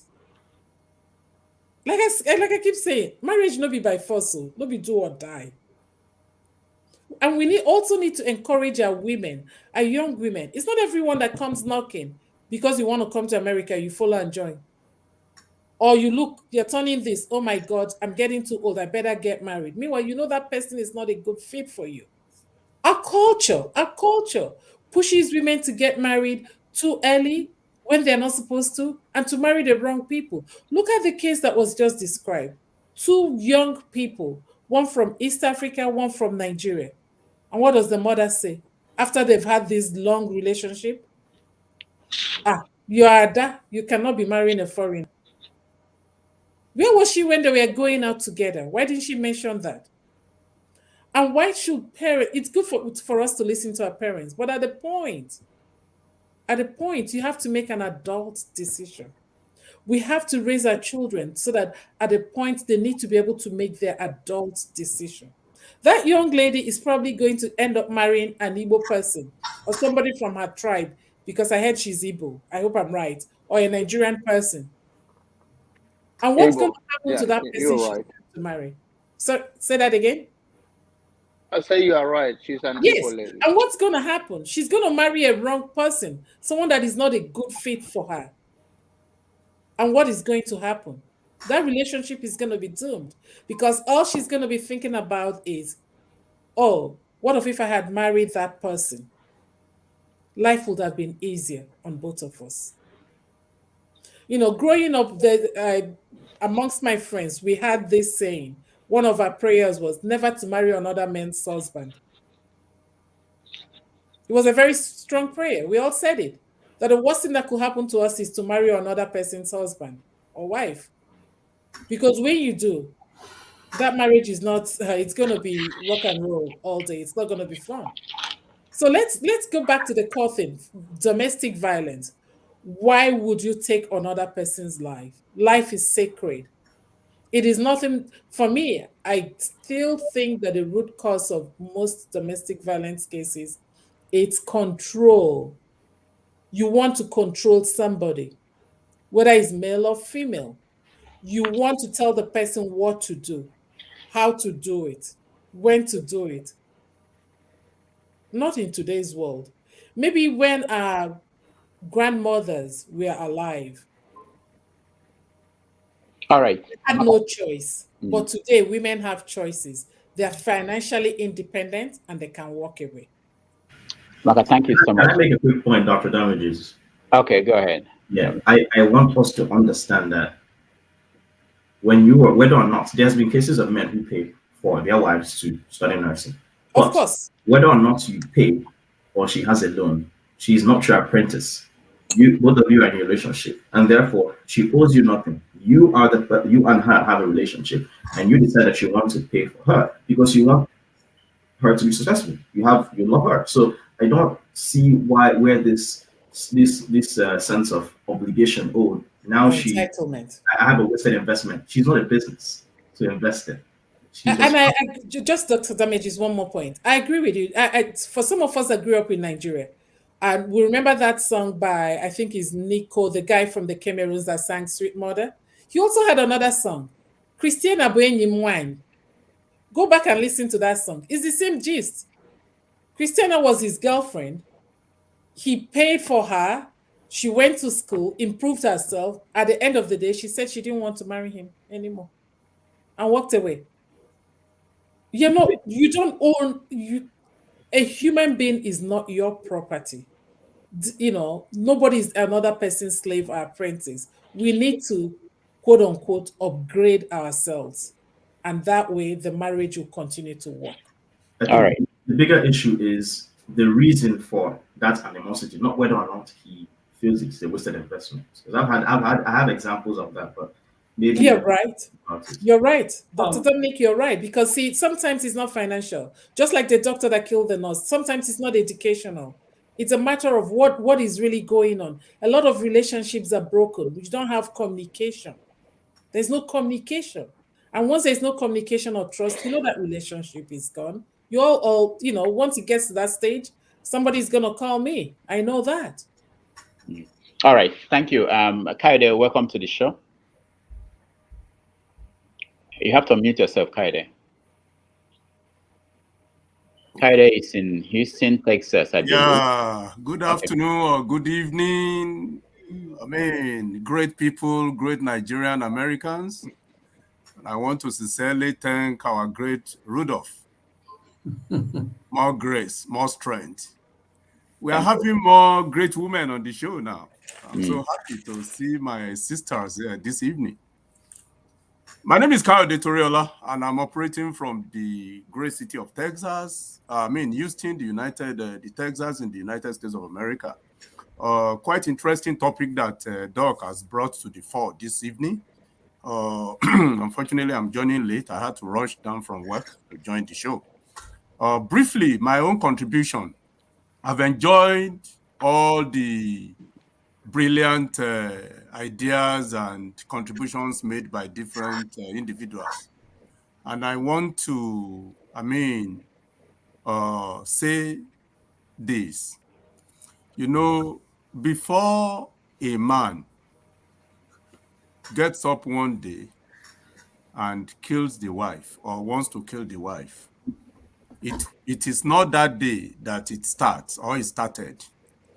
It has been a cumulative result of events that have, been happening, which have remained unaddressed or unchecked. Like Amaka said, marriage is a function of, it's a relationship thing, and it is a synergy, so to say. And even in ordinary friendship, when understanding and communication are lacking, there is bound to be trouble. One of the basic problems that is confronting marriage, most especially in the Nigerian community, is lack of understanding and communication. I have seen it severally happen. And if this thing, because this thing is not addressed timely, it develops into a very huge problem that now resists solution. And before you know it, it becomes a terrible issue that cannot be resolved. it is not a matter. The major issue is not the wife becomes a nurse and the husband does not. In some cases where we have man killing the wife or wife killing the husband, you will see both of them doing well. I stand to be corrected. You will even see situations where both of them may be nurses, or one is an accountant or the other is a medical practitioner, but both of them are also making good incomes. For me, it's a chauvinistic thing. A kind of culture plays a dominant role. Some of us that come or came from Africa, when we came here, when we come here, we believe that African culture should still reign or should still rule, which doesn't, happen. Because the culture, the African culture and the American culture are two different things. Like I tell some of my friends, if you want to live in America, you have to just shelf or leave aside this your African culture. Another thing is that the churches is not doing what is expected of them. We are supposed to, see a situation where the religious organization play a dominant role in, preaching peace in marriage, settlement of quarrel or violence, de-escalation. But in our churches in this part of the world, what do you see? Emphasis is on tithe and offering. And if you are not important in churches, you are nothing.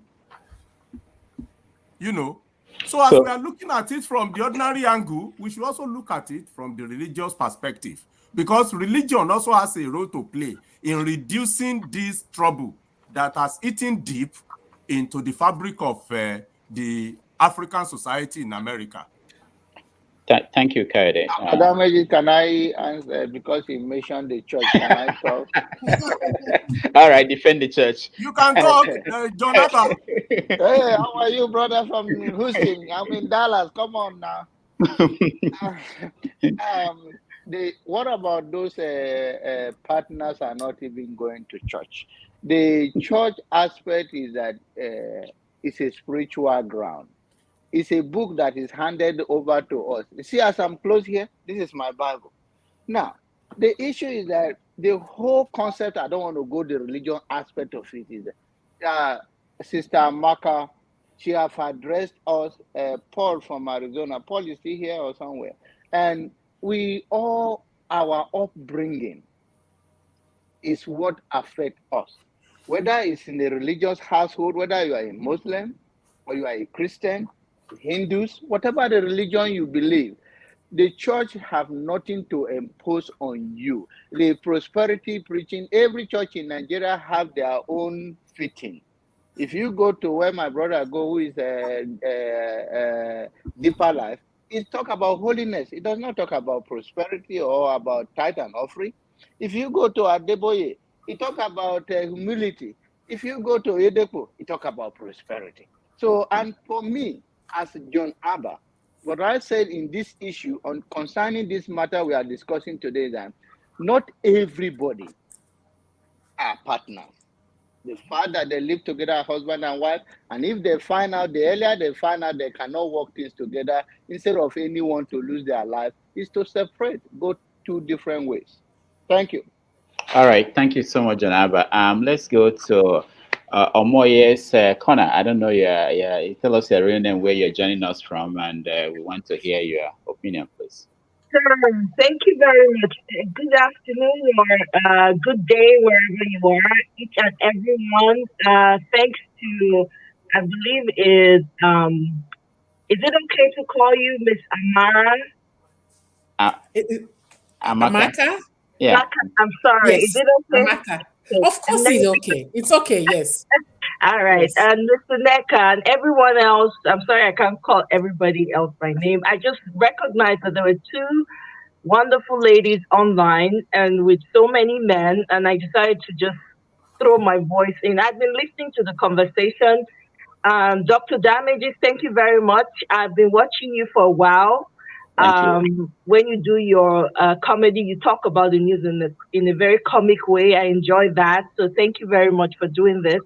Thank you. So on this topic, I agree with everything that everyone has stated so far.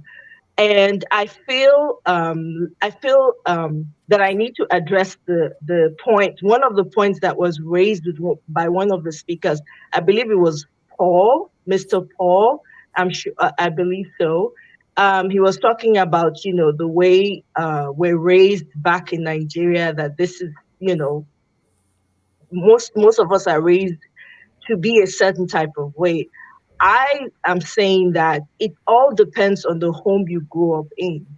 Every home in Nigeria had different ways of raising their kids, right?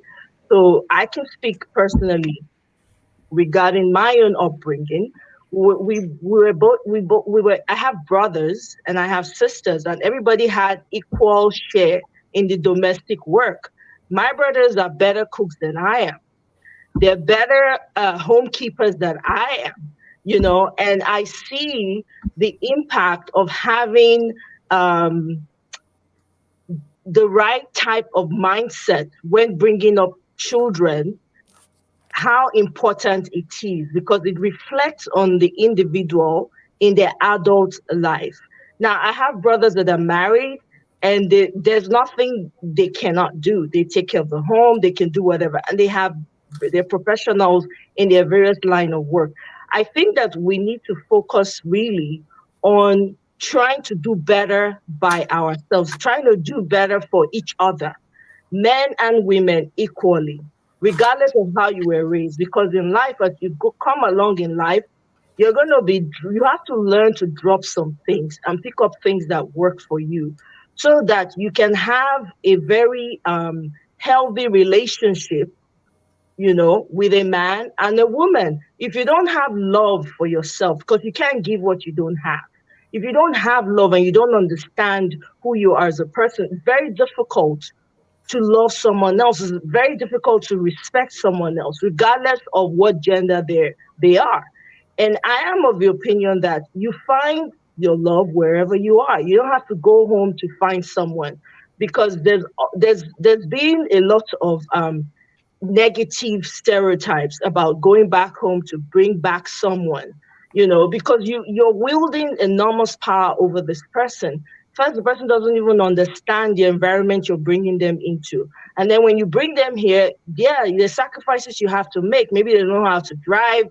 They don't know how to do the shopping. All those little things, they add up. And then after putting yourself through all that, whether you're a man who went back home or a woman who went back home, a resentment will start to build if the person, seemingly does not appreciate or is not grateful for what you've done for them, So I think as Ms. Amaka said earlier, that whole idea of I went and I brought her from home or I brought him from home should be eliminated, because you can meet someone anywhere that you find yourself. You shouldn't just intentionally decide you want to go home and bring someone just so that they can fit into the type of partnership that you want them to fit into, So loving yourself is more important, doing the necessary work, because when you come to America, there's a lot of culture shock that comes with it. You don't even understand the system yet. You don't understand how things are done. And this whole idea of wanting to stay within your own community, Nigerian community, you're pursuing the Nigerian community wherever you are, is a problem as well. Because when you open your mind and you understand what it means to truly love yourself, you will be able to love someone else and respect them, regardless of, where they're coming from or what it is they do. All right. Thank you so much. I appreciate your contribution. And what we're going to do now... Doctor, may I say something quickly, if you don't mind? Okay, go ahead, Rob. Because I think Omoya's corner I was the one you were referencing about how we were raised. So, excuse me. So, not everyone was raised the same, and that's true. However, you are raised not only by your family, you are raised by your community, you are raised by your schools, you are raised by your peers, you're raised by your religion.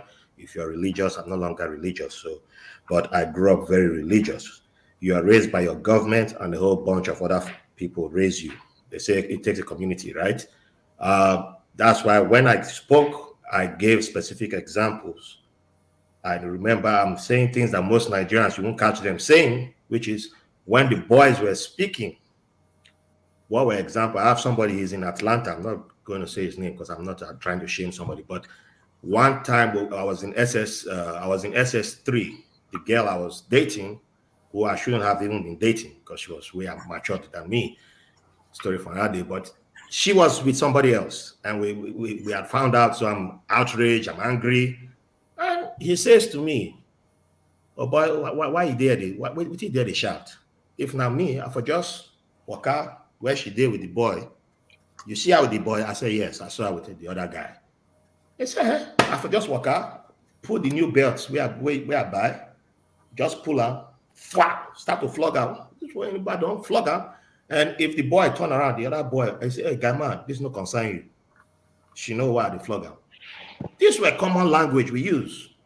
And you're saying that is part of your race. You are being raised that way. And if you want to be cool, you're going to say, oh, no. You're part of being cool. We know we know the whole lot of things. Like if you want to go into rape culture, that's a whole different. We can go there too. There's a whole lot of dark stuff that when I gave the examples of the acid, many people nobody touched that one, but go bring Nigerian newspapers from the 80s, early 90s. I think was she not Miss Nigeria that the guy threw acid on her? I saw those two growing up. So did he not toast her? He toasted her. She said no. Then the guy threw acid. Whether he ran away or not, I don't know if they caught him. But if he came to America and then married a Nigerian lady tomorrow, and if the woman doesn't cook food the way he likes it, how do you think that type of man is going to react? You can say awareness is not everybody attains awareness at the same time. I was one person over 15 years ago, and it will take a little bit for me to start seeing that, oh, there's one guy who's different from the whole crew, and we'll laugh at him, but hey, I kind of like this person. Why are you like this? So in the shadows, you go behind meeting that one, like, oh boy, why they talk like this? Why they sound like this? Why they do like, why you won't be like this? And then, oh, okay, so everybody they smoke cigar for left, you they smoke your own for right. Why you won't be like that? And that's how it starts. But you don't attain awareness in the same day. So when you say love yourself, I've seen comments, some of the comments here, people are saying the things that the men like the excuses for why it's okay for what's happening to happen. And then finally, if you grew up in Benin City, like I did from my early teenage years, you are aware of the human trafficking. You know the stories that we know. Bring the stories side by side with the stories of the man taking the woman's passport, stealing the money. It's not the same thing with what human traffickers, when you carry a girl from Benin or you carry boys from Benin, enter cross desert, enter Italo or Belgium. It's not the same thing. And then somebody will say, that's why I say you can't use mental health. So, sorry, I'm not attacking you, but I'm just saying that's part of the reason, because we have seen things that I shouldn't have seen when I was a kid. We didn't understand all these things. We've been indoctrinated in violence. Church indoctrinated us. Mosque indoctrinated us. Police indoctrinated us. If I tell you what police, my uncle in police was telling me back as a kid, you would just be like, how did this guy not turn into a monster? So we've been raised. That is why it's mental health. But I do understand. Ralph, I do understand what you're saying, but please remember that even when we were in Nigeria and all these things were happening, we did not see this type of killing. That's what I'm saying to you. Okay, you want exact? I'll give you a specific example. Port Harcourt, 2003. Sapi, he's dead now. Bless his soul. Sapi Roboman married a Hausa woman from Kano, young lady. Sapi couldn't hold himself when it came to women. His neighbor, Air Force officer Uroboman, put his second or third wife in their. We lived in a block close 7, Elekoya Estate. So if you know how Elekoya Estate buildings are, 6 flats. He's upstairs. This Air Force man's wife is upstairs with him. The same flat. He's right next to him. This guy was smashing that man's wife. Air Force man was suspecting his wife and will be coming to Sapi. Go and watch who's coming to go and watch who's going after my wife. Doesn't know he's telling the man who's sleeping with his wife. So Air Force boys, he puts spies on them, on his wife, and finds out that it's the same robo man he has been talking to all this time. He's sleeping with his wife. What does this guy do? He brings gun and almost shot the guy in front of us. And everybody's leaning down begging. His children, everybody had to come put ourselves in front of over this man's body. What are you going to do under the military? You're going to hold a military man? I mean, military people have been killing people in Nigeria. They've been shooting. But we don't count that one as violence. I think. So let me just quickly interject. So hold on. Wait, is that not shooting? Hold on. If you shoot with a gun, is that not shooting? We have examples in Nigeria. So let me quickly interject because I know that the comments you made were in reference. Actually, I wasn't referencing what you said. I did white label podcast, American podcast. Just call me Raphael. Okay, Raphael. I wasn't actually referencing your point. I was referencing the point that Brother Paul, and I agree with you because I heard those stories about acid attack. It was very common. I read about them. I witnessed, men beating on women in Nigeria. I have seen it. I was referencing the point that Brother Paul brought up when he said when he was growing up, right, when he came to America, the culture shock, not knowing how to cook and, and looking, there were no, I think you said there were no Nigerian restaurants or something like that, right? So I was trying to draw a reference from what he was saying. Everything you said, Ralph, I actually agreed with because I've been listening into what everybody else has been saying, but you made a lot of I agreed completely with what you said, so I just wanted to correct that. And also to say that I do agree because I grew up in Ekoma, so I went to Edo State University. So I know exactly what you're talking about. I'm just saying where I'm coming in from is, since we're talking about, I believe that we're not just talking about the problems, we're also talking about solutions, right? Everybody's talked about the problems, mental health, and all of that. I'm talking about, okay, now that we've acknowledged and we know to a great extent what maybe the issues are, maybe we don't have a complete understanding of what the issues are, but there's somewhere we can start from. We can unlearn this thing. And to your point, Ralph, yes, not everybody learns at different pace. Some people come to a level of understanding at different stages in life. But you see, having these topics and talking about it, there'll be people listening in and going back and saying, hey, you know what? I used to really think like this. I used to do this like this. Maybe I can change one or two things about the way I approach or deal with, issues, because it's become a pandemic in our culture, which maybe because there was no social media, maybe that's why we didn't hear about all of this, right? But exactly, this comment makes a lot of sense, right? There's lack of critical thinking in our country where we come from. People are not allowed to really express who they are and themselves and think for themselves. From when you were born, your parents tell you what to do, when to go, we all know that. I don't need to go into all those details, but since we're laying out all the issues that we as a community have, both men and women, let's also talk about the solutions hand in hand. Like, it's important. Love who you are. If you don't understand who you are, don't try to be in a relationship with someone else because you're only going to dump your garbage on that person. You're not going to really love them. You're only going to just dump your garbage on them and walk away when it's convenient. But when you truly understand and you can empathize and know that, listen, I'm dealing with a human being with emotions, with the ability to think and feel the way, I would treat them. So let me be careful. Let me be gentle with the way I treat this person, So I think, and I'm going to keep emphasizing it, when you come to a society for the first time, you shouldn't be trying to get married. You shouldn't be trying to go and look for somebody to get married or fly miles away just to get married. I know there's pressure, but we need to start unlearning those pressures because pressure sometimes is what has gotten our society where it is, where everybody is being pushed to do a particular thing, just like everybody else. To Miss Amaka's point, it's not a do or die. Find yourself, understand who you are. The person that you're trying to pair with may not even match with you mentally. You may not even be able to deal with the person, but because you just want to have somebody there culturally, all those pressures that have been put in you that's sitting in your subconscious, you find yourself doing those things as though they're normal, but they're not. It's not easy, but we have to keep on learning. If we're going to have healthy societies in the future and we're going to raise healthy children, we need to be very frank and sincere and understand that unless we understand ourselves, understand our characters, understand what makes us, what tricks us or what doesn't, we can't be healthy relationships. We can't be in healthy relationships. Thank you. So if I may jump in just briefly. Okay, hold on. I want to. I know, Dominic, I'll come to you. Let's get Amaka to weigh in. I will come back to you, Dominic, and then we do a kind of solution and round up because we are getting to 2 hours. Okay, Amaka. Oh wow, 2 hours already. We need to do this again. Yeah, that should be. I want to get more victims to come and tell the stories. We'll work on that. I know we spoke about that. We'll work on that. So let's really be frank.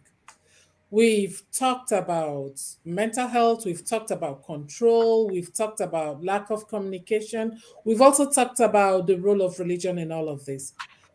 I think to the issue whether Nigerians lack critical thinking, I don't think that's the issue. I think the issue is our cultures. Our cultures are very, very, very restrictive. It restricts us a lot. So, but one thing I usually will tell everyone, and I learned this from my late dad, which is culture is not static. Let's think about that. Culture is not static. There's a lot of good in our culture, but those parts of our culture, those aspects of our culture that are not good, we need to drop it. Sometimes domestic violence is an individual thing. Maybe the person has low self-esteem. Maybe the person, like Ralph has said, has lived in an environment where all he sees or she sees is beating, screaming, and yelling at each other. We all tend to become what we are exposed to. We all tend to become what we are exposed to. Our environment plays a great role in our upbringing. There's a saying my mother usually would tell you. She would say, you know what? I'm going to raise my children to the best of my ability, but I'm also going to pray about the environment, about the friends that my child is going to, be exposed to. Because your parents are not always there to correct you, but we all tend to become what we're exposed to.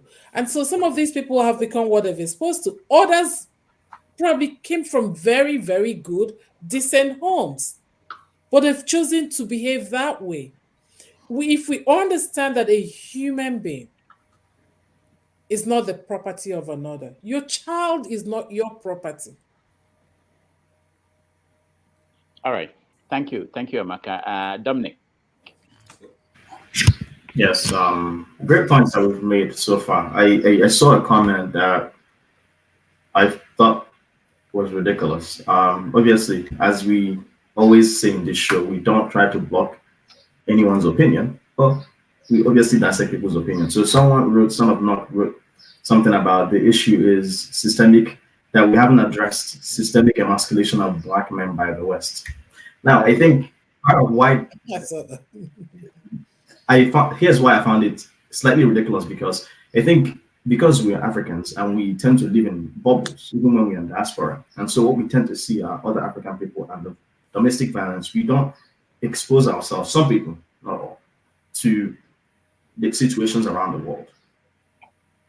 Domestic violence, there's a huge part of it which is patriarchal society. Our society raises people to think the man is superior over the woman.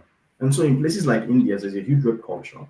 And there's also a culture, I think in Pakistan, of when a woman does something that is dishonorable, even family members can do what is called honor killing. Honor killing. Mm-hmm. Right. So these are examples. In Korea, just as I have Korean friends, the man is always, regardless, there's a firstborn male in the family. He's always raised to be superior, and he doesn't enter the kitchen and all of those things. These are situations that can end up creating such an issue as we address, because the man thinks he's always superior, and he doesn't find any room for compromise or discussion with the wife, because he thinks the wife has to always be subservient to him. And so I don't want us to make a mistake of thinking this is an African problem. This is a problem that is way beyond Africa. We're obviously addressing it because we're Africans, right? And we've had situations of Africans who have ended up committing murder or suicide, against their families. And that thing I wanted to address is, and this is to Dr. Attorney Akudinobi, is I've heard this even growing up and when I came to the States, that sometimes there are unfair family laws against them. For example, if something happens, I remember I know someone, I'm not going to mention the name, where he married his wife and then brought the wife to the US. The wife had 1 or 2 kids, and then the wife's mother came to the States. And one of the first things the wife's mother did was the wife's mother asked the wife, "Can you bring out the box of clothes? Let me see what your husband buys for you." And so she looks at us and she says, "This is what your husband is buying for you. This is not enough." And that automatically caused an issue. It caused a huge issue, an uproar, and the wife ended up calling the police. But later on, she canceled the police call, so the police didn't come over. But if the police had come, they would have thrown the man out. And so there's a lot of instances where, when there are such situations, it is always the man who is either thrown out or gets the short end of the stick, or it ends up being the man who loses custody of the child. So I want Dr. Amaka to probably maybe cover some of that issue and see if that is part of the reason why such man over time will end up stalking the woman, or feel even a greater sense of resentment and animosity that would lead them, even though there may not be any mental health issue, may lead them to commit such heinous. Okay, so thank you so much. Your question is very pertinent. So basically what you're asking is whether women are treated with more, if such situations are part of what you've seen and can maybe address some of these issues that we've seen. So I think I would not say there's a general misconception that the law treats women with less, not that what's the right word to use here, more favorably when it comes to family law issues and restraining order issues and all those things. I think most of the time when the police are called, the first thing the police try to do is to de-escalate the issue. Meaning, whether it's the man or the woman, depending on what is heard, depending on what the situation is, they will try to de-escalate the issue.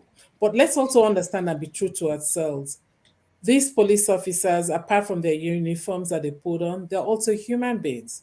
And yes, sometimes a police officer may come into a situation and say, you know what? Hey man, you're the one that will leave the house. Leave the house for now. But I can also tell you that I've had instances, I've had cases where my clients that were women were handcuffed and arrested and spent nights in jail.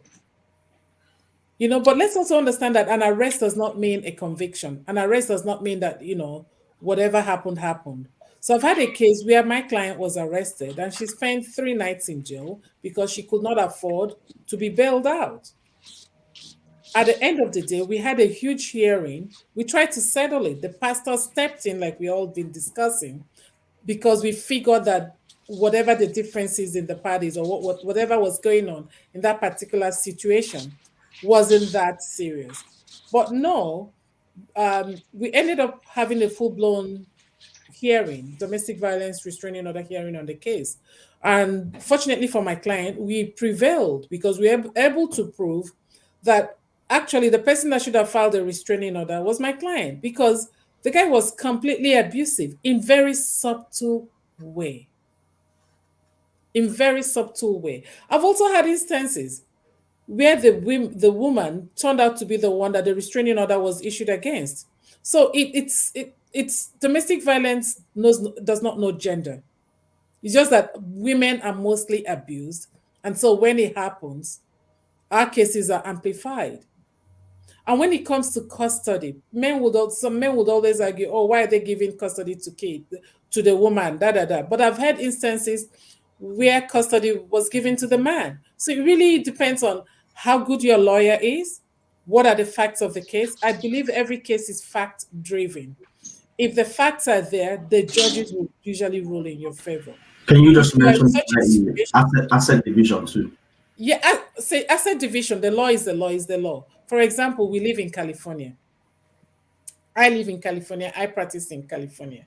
California is what we call a community property state.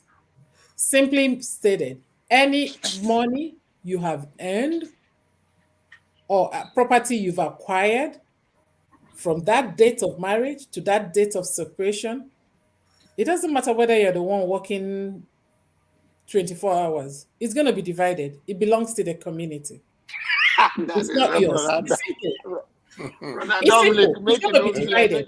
I've had a case where my client was paid spousal support. He was a man, but the wife had to pay spousal support. Yes, one in a We've hundred. also had cases, and I'll stop at this so that we can come up with solutions. We've also had cases where the woman was a high earner. Congratulations. She's the one that earned a lot of money. I'm talking about running into millions. Guess what happened? She had to bring that money on. John, you have to move to California. Yeah, it's a community property state. So it's the law. The law is the law. It's the law. So it really doesn't matter. California doesn't look at it as from a gender perspective. California is more interested in where's the date of marriage? Where's the date of separation? Did you earn all that money during marriage between those dates? If you did, welcome to California. It will be divided equally. All right. Thank you, Amaka. We are running out of time, and I want to get to solutions. Let's start with Jude. You have not said anything in a while, so I thought you've abandoned me or forgotten me. No, I didn't forget you. No, Jude. Anyway, actually, before I put in my solution, I have a few things to make. Like the statement I made that the only time I spoke was relating that I, despite all that I spent in bringing her here, I didn't say that, just referring to what Amaka said. I didn't say that to mean that I invested in her, that I see marriage as an investment. No. By the way, I'm a registered nurse. I've been practicing here. I have other professions too. But I didn't bring her to come and be a nurse so that she could feed me. No woman can feed me. That said, I only said that, to mean that despite all of that stress and everything, because it's not easy to go here, struggle and make money and go home. We all know how expensive venture it is. And then you bring the person here. Of course, that is enough reason for some people to say, you know what, let us enjoy in this marriage. And at the end of the day, it might lead to something that you wouldn't want. Okay, so it's like for 15, all of those, for the sake that somebody has to remain, that the people have to remain alive and nobody will kill himself or herself. Now to Dominic, the way you, some of the points you make and the way you express this, I would say that we should be very careful, because marriage, like it's a partnership, okay? A partnership in the sense that both of you are meant to help each other, okay? So if you should get somebody and you're able to, train whether it's the man or the woman, able to assist the other one to grow or to be able to come to a point where he or she is supposed to earn a living and then also help in the family, okay? That is what is expected. So to say that you don't owe, you can train her, but you don't own her, she doesn't owe you anything. I think that is very, very, it's not right.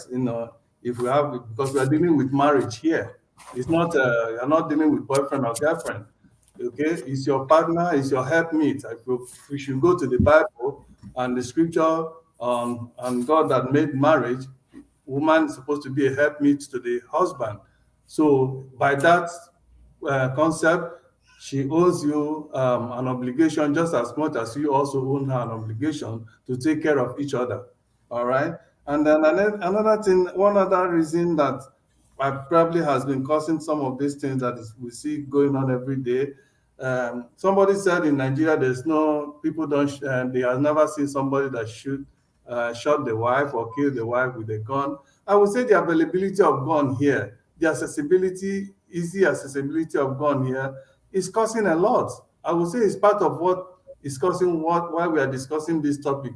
Okay, supposing they don't have a gun, what are they going to do? They end up maybe fighting themselves, and then maybe at the end of the day they separate. Or maybe this one can, the man can, maybe if he has more power, he can, beat the wife to death. But that probably may not happen. But when you have gun readily available, people use it. People tend to use it.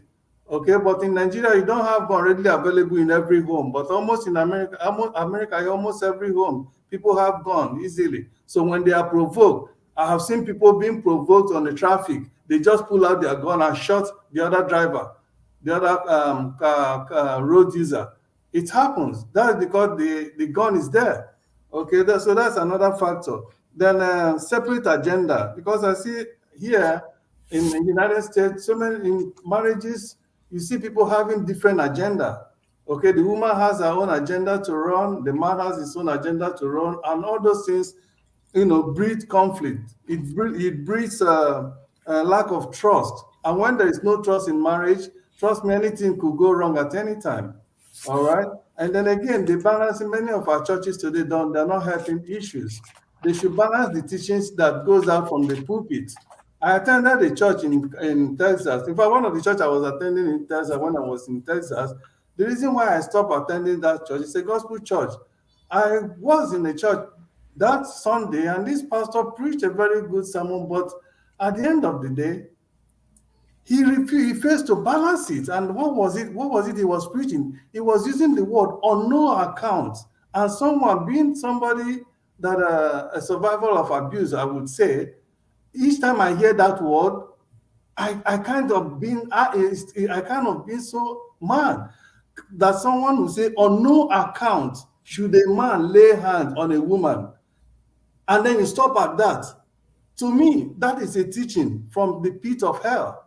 Okay? Because while you are saying on no account should a man lay a hand on a woman, also equally say on no account should a woman abuse the husband. Because many of this violence we say about doesn't just wake up. People don't just wake up and start fighting each other or start, because it starts from simple words. I've seen situations where a man talk to the wife, maybe ask the wife, oh, what happened to this? What did you do this? The next thing, she start raining abuses on the man, start cursing the man. At the end, you keep wondering, what would such a man do? Sometimes the man would even want to walk out, okay? Personally, I have tried several times to walk out of the house so that I don't have to hear certain things, but the woman will barricade the door and say, you are not going out. So if I am somebody that is up to, that cannot have that self-control, what do you think I'm going to do? When your wife is abusing you, railing all manner of abusive words on you, and you want to leave the house so that perhaps by the time you come back, things must have been calm. And she barricaded the door and said you are not going anywhere, and throw herself on you, and she beat her. And you will kneel down in tears, begging your wife to stop all this, and she refuses. And she continues. What are you going to do? Not only can do that, so will result to serious violence. So let us balance things, especially in churches and even in forums like this, what we preach. Because once we begin to make it lopsidedness, we are not solving the problem. We are further causing the problem. Okay, because then the other party will say, you know what? Yeah, that is true. Is it right? Okay? So you can't say on no account. If you must use that word, on no account should a man lay hand on a woman, please also equally balance it. On no account should a woman be verbally abusive to the husband, because psychologically you can kill somebody with the words you say to that person. You can beat me and I'll suffer pain. That pain will go as soon as the pain will be resolved as soon as I don't feel it anymore. But what you say to somebody can demoralize that person for years and years to come. So, but we tend to forget about all this. Let us be judicious in how and fair in how we express this as it has to do with domestic violence. Because I am speaking from first-hand experience. Okay, so I know what it is. For somebody, a man, to go through the kind of thing some men go through, which are never brought in the forum like this, or in so many places. Again, you find that a situation where a woman Okay, when I mean having different agenda, you marry a woman, you know, she comes here, that's supposed to come and assist you to build a home, the kind of home that both of you desire to be. Okay, and because of family pressure from her family pressure, you find out that most of their brothers, sometimes some brothers or some ladies in the United States or in abroad, they don't even work. They don't even want to get used to themselves back home. They are waiting for their sister to send them money all the time. Okay, and that add undue pressure to the woman who is abroad with the family, who's supposed to focus on her immediate family, to build her immediate family and assist her husband to create and build that family that they both desire. Rather than doing that, she will now be acting under that pressure coming from her family at home, and then she will now begin to neglect the immediate family, neglect the husband, and lashes on the husband, and begin to spend resources of their resources secretly in order to satisfy her family back home. These are some of the things that is leading to some of this violence we are talking about. But you know, sometimes we don't bring all this to fore. But these are the basic things. Thank you so much, Jude. I really appreciate your contribution. I know that it seems as if I ignored you, but I didn't. So we're rounding up. We have like 2 minutes. So I'll beg that everybody, if I come to you, please summarize what you have to say so that we can close. Paul, you're next. Yeah, Jude, you spoke well, but at the same time, let's just put it in 2 ways. The church thing, I think the church abused so many things, because I remember the story about Moses. So if we want to look the church, before you are first of all a man, before you are a spirit man. So you can act as the spirit man, but what about the man? The man in you too can also play a very vibrant part in marriage. So sometimes we blame the church because of the way the church do about this thing. Oh, when you get married, you don't leave that institution called marriage. Yes, it is very, very wrong. It may be right in good faith, but when things go wrong, I don't think we still want to quote that scripture very well. That is one. Then two, in our community, I can clearly say it. I have talked to so many friends and every other thing. Ralph said something about it in some other shows that we did here. Doctor, we don't want to see a counselor. Nigerian man hates therapy. Why are you going to meet a church when your marriage is going bad? You understand? Church is highly prejudiced. Not their fault. That is their constitution, their Bible. That's how their constitution is in the Bible. It is highly prejudiced. The Bible does not make mention of women so much. It talks about men, men, men. Even you could remember when Christ, he said he feed 5,000 men and kids. He did not even make mention of women. So you run into pastor to advise you when your marriage is going wrong. That on his own, you are making some mistake. If the pastor is so matured and the churches don't want to invest, these days churches invest in playing music. You see the drummers, you see some other guys, they play music, they do everything. Churches invest on those parts, pay people. Sometimes, pastor, leave your calling. Bring a professional, trained counselor. Bring somebody like Amaka, who is a family lawyer. You understand? To advise people what to do about it. But when you just go meet pastor, they just tell you what you want to hear, and they say, we are praying for you. The United States is even praying for every one of us here. But that will not solve every issue. Then that is one. Then two, when you also look at the age. The 2 minutes you don't finish up, brother Paul. Make it Okay, sorry. Let me be fast. When you also look about the age, when you see men also having this problem with women, the way the men body is wired is quite different from women. Women in their 30s to 45, their hormones is so high. They want more sex. Maybe as at that time, men is in his 50s, we start losing it. And we pride ourselves so much when we go in the locker room, we make mouth, we lie to ourselves when we talk to ourselves as men. Oh, I just did this, I just do that. But we know when we close the door, we keep telling our wife the traffic is too much on the road. I am tired, the stress is too much. I did overtime, I did this. And these women, they are so cranky. when issues like that happen, because we don't even manage it very well. We don't have the ability to tell them that, can we work on these things? I'm losing it. Let me go see a doctor. We don't discuss our sex life. We don't at all. That's why it is easy for us. We Africans, we quick to talk about, oh, even our Nigerian women, they get scared when they see us around the American women. You understand? Because they know that these people are going to satisfy us with so many ways.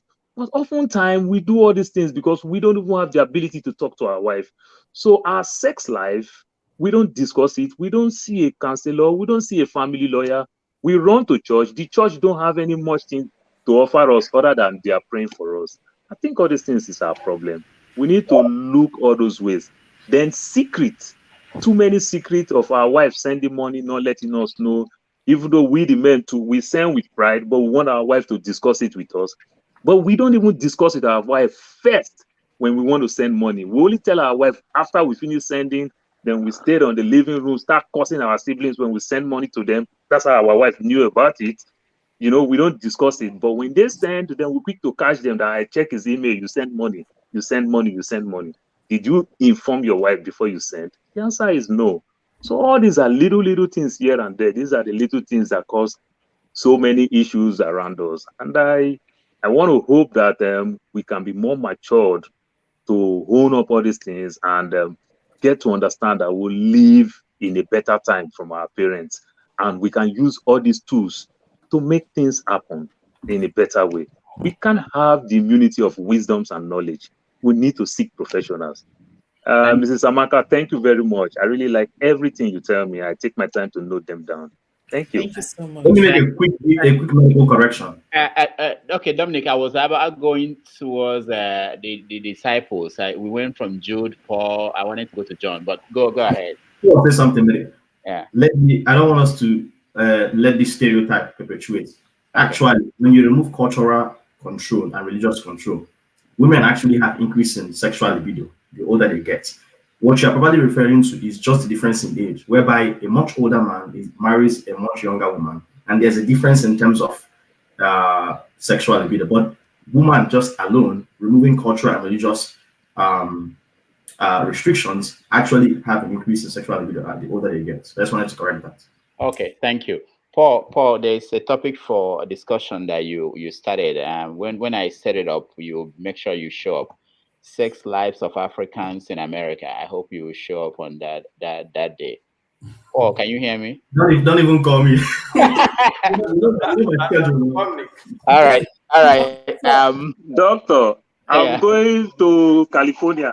Yeah, wherever you are, you can join. All right. So let me go. Who is next? John Abba. I can talk. I can say something.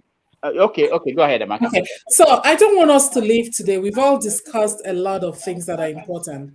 But for those that are currently in a domestic violence situation, the question is several solutions.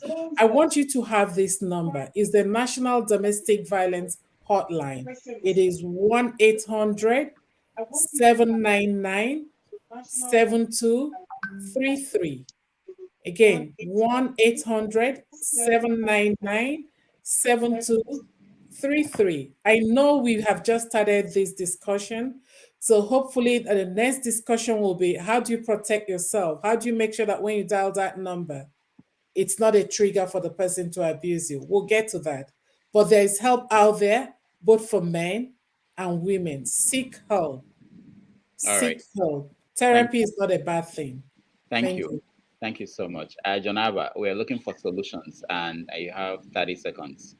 Okay, thank you, Dr. Damaji, Sister Amaka, and Neka. You are the professional here today. Thank you. And Dr. Dominic. Dr. Dominic, don't be afraid. All those questions you are asking, go marry if you're going to marry. So don't worry about that. So, Brother Paul, thank you. You are a good brother, sister. I want to thank all of you. So Dr. Dominic is single? Yeah, he's a single man. No man. wonder he's harassing us on the show. Don't mind. Things in America, they give somebody. So thank you, all of you, Dr. Damaji. Thank you. Thank you for having me. Next time we'll still continue on this topic so that our community can also grow with this knowledge that we don't have to travel that far to find a loved ones. You don't have to go to Nigeria. I'm married to a Yoruba lady. I'm from the north, and we are having a good time. Sometimes I stay in the living room, but I'm okay. Bye. All right, thank you. Jude is single, and that's what he probably wants to say. Just saying, Jude wants to say something. Jude, okay, go ahead, Jude. Jude, unmute yourself, Jude. Okay. Sometimes it's not usually easy, to find someone around you. Like, I mean, for the past, since my divorce, it's been tough getting somebody here. Okay, now, even this morning, before this program, I had already called up immigration lawyer to discuss the possibility of getting somebody, and the amount I was even given is crazy. Okay, but I would prefer getting somebody here, but then it's not easy. It's not, I mean, where I am now in San Jose is hard to find. Okay, come to Texas. I'm going to leave the show. Come to Texas. Get my number from Rudolph. I was in Texas. I leave my house in Texas. Come to Texas, my friend. I said that. A lot. We just done okay, matchmaking. Maybe that will be the next thing we do. All right, where do we go next? Kaide, are you there? Okay, Kaide is not there. Omoye's corner. Give us your solutions. 30 seconds, please.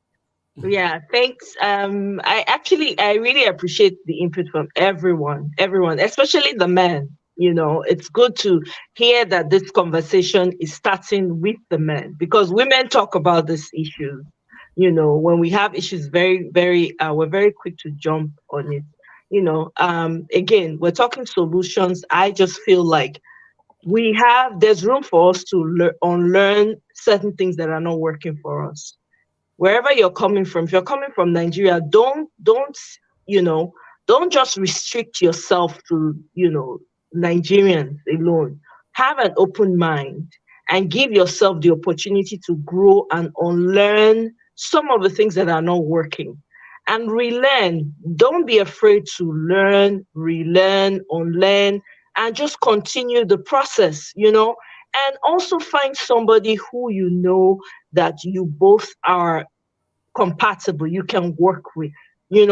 Don't shoot yourself in the leg by being with someone who the chances, matter of fact, most times the handwriting is right there on the wall that this is not going anywhere. But some people just want to go ahead and make the decision regardless.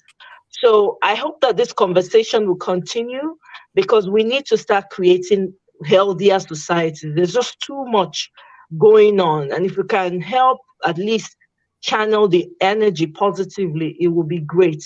So thank you once again, Dr. Damages, and thanks to everyone who's been a part of this. And I will look out for, if there's another topic that's interesting, I'll look out for it. Otherwise, I'll see you next time. Thank you for the opportunity to speak. Thank you so much. We appreciate you. Your voice was very important today. Kaide, 30 seconds.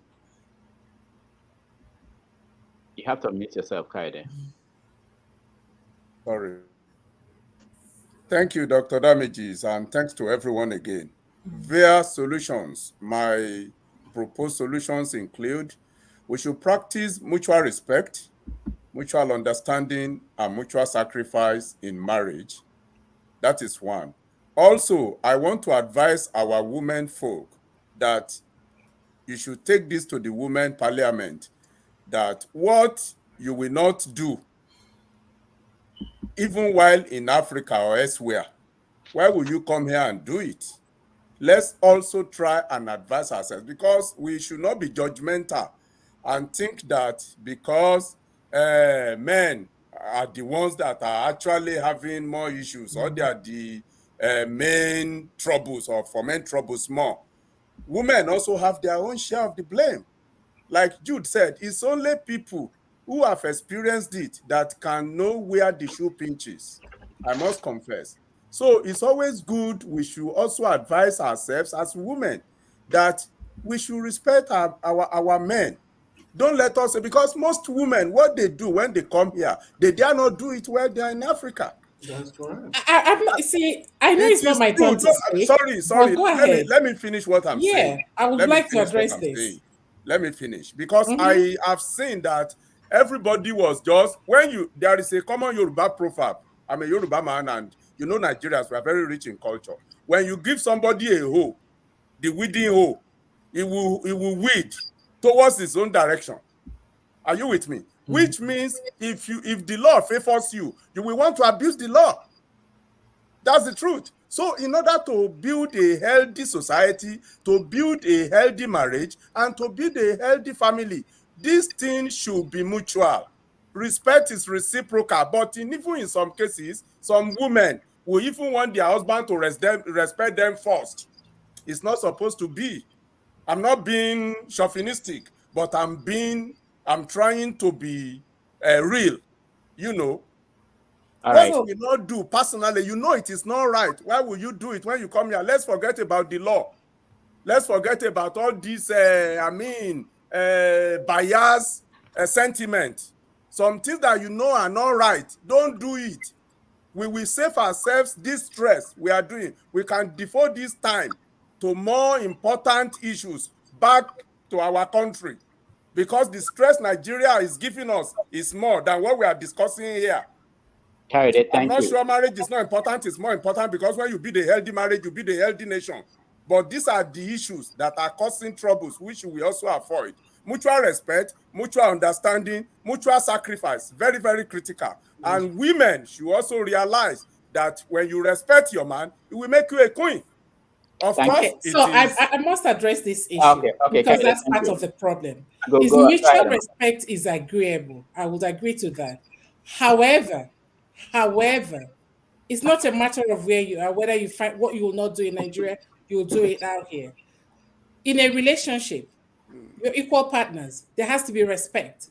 If there's no respect and you don't treat a relationship that way, you're gonna have the problems you're having now. It's not a matter of women know that when they came here. They never knew that when they were in Nigeria or elsewhere. It happens in Nigeria. It's not a matter of like Omoye's magnitude is not. It depends on where you were raised. So to say women basically know your place, no, that is domestic violence.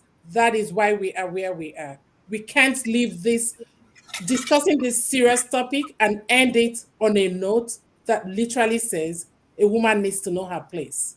No. Everybody needs to know their place. It's a very serious issue. I've not said women should know her place. And when we continue with this what I have said, we will find out when we that you don't see what a woman will not do in Nigeria. Why would she come and do it here? What is going on in Nigeria is not always right. Not all aspects of our culture is right. Let's be truthful about that. And like Amaya's Corner has said, both sides need to unlearn certain behavior. It's both sides. But we can't just say what a woman would do in Nigeria. Why would she come and do it here? It is totally wrong. Sorry, okay, hold on. We are learning. Everybody is learning. 10 seconds. So it's not an issue to be taken personal. Okay. Carry hold on. Okay, all 10 right. seconds, please. Ms. Neka. Sorry, Ms. Amaka. You see, what he's saying does not necessarily mean women know. I think I heard him. You don't need to explain him. I heard him very well. Okay. For instance, what they said, what you can't do in Nigeria, you don't come here and do it. Again, Jude, I heard him. You don't need to explain him to me. No, I'm just saying, whatever I'm telling you, I'm telling you from experience. Before I divorced my wife, she called police for me a total of 17 times. And in America, there's no way you can be calling a police for a man that man, one day at least, one of those 17 times, he will not at least be handcuffed. But do you know what? Each of the time, the police will come and begin to berate her for doing that and told her that if case not taken, we are going to send you to jail. They warn her. But if it were to be in Nigeria, will she have that? We should do that? Okay, so see, this is the narrative, Jude. This is the issue. What is wrong is wrong, whether it's in Nigeria or whether it's in America. If your wife has abused the system and the police has, again, that's your allegation. And if the police have refused to enforce the law, that is on the police. That is not a matter of the law. Whether it's in Nigeria or whether it's in America, what is right is right. We need to treat each other with a lot of decency and respect. We can't say because you're not in Nigeria, go and call police. What if you joined in the beginning? One of the stuff I said was, part of the problem we have in Nigeria is that the women do not have access to courts. Can you imagine a Nigerian woman going to the police station to say, oh, my husband is beating me? The first thing they will ask you is, madam, what do you do? I beg, go home and settle with your husband. Meanwhile, you go home and settle with your husband, they'll end up killing you. There was a case 2 years ago in Anambra. The woman went to the Ministry of Women Affairs then, and the ministry then now asked the man to come so that they can discuss and settle the case. Supposedly, they settled the case. Supposedly, both of them were driving home. The issue of acid, nobody knew that the man had acid waiting in the car. He threw that acid on the woman as they were going home. They arrested him, they charged him, but she's still left with the bonds and dealing with all those issues. So it's not a matter of what you won't do. Amaka, sorry if I am trying to interrupt you. No, go ahead. So sorry. Another aspect of woman and that I think Kayode is trying to say, because I was raised in Lagos. Yes. So when you look at women very well, if we tell ourselves the truth, yes, women, their strength is in their mouth, and men, strength is in their hand. Yes. And oftentimes, sometimes we as a man, we feel that this woman has used his strength countless times. Like Jude said, even though the woman even deny you, you understand, of leaving the house because she sees like talking all those things to you, she's winning. You understand? She's on top of her game. And the men some men can't take it. Like for me, my wife, she is the type that she doesn't talk. I am the talking type. So she win me on that part. But the part I try to win her is that I just refuse to eat her food. You know? But I know if she don't talk to me, she won't talk to me. It kills me. But still, she will hold it so strong, she will never talk to me. She will take care of the kids, do their homework, do everything, but she will not talk to me. Then I just take it upon myself. I myself too, I will refuse to eat her food. That is when I'll start eating snacks in the living room and make sure I leave what I eat on the table for her to see. You know, but because truly... Paul, if I may chime in just one tiny bit. See, normally when people show up in my office with the kind of situation you've just raised, like I said, I represent both sides, men and women, so I understand both sides. And I've done that for a long time, over 25 years. However, this is my issue. If you step out and you go into your office and your boss is a man like you, every day he berates your work. He doesn't like what you're doing. Are you going to strike your boss? You're not.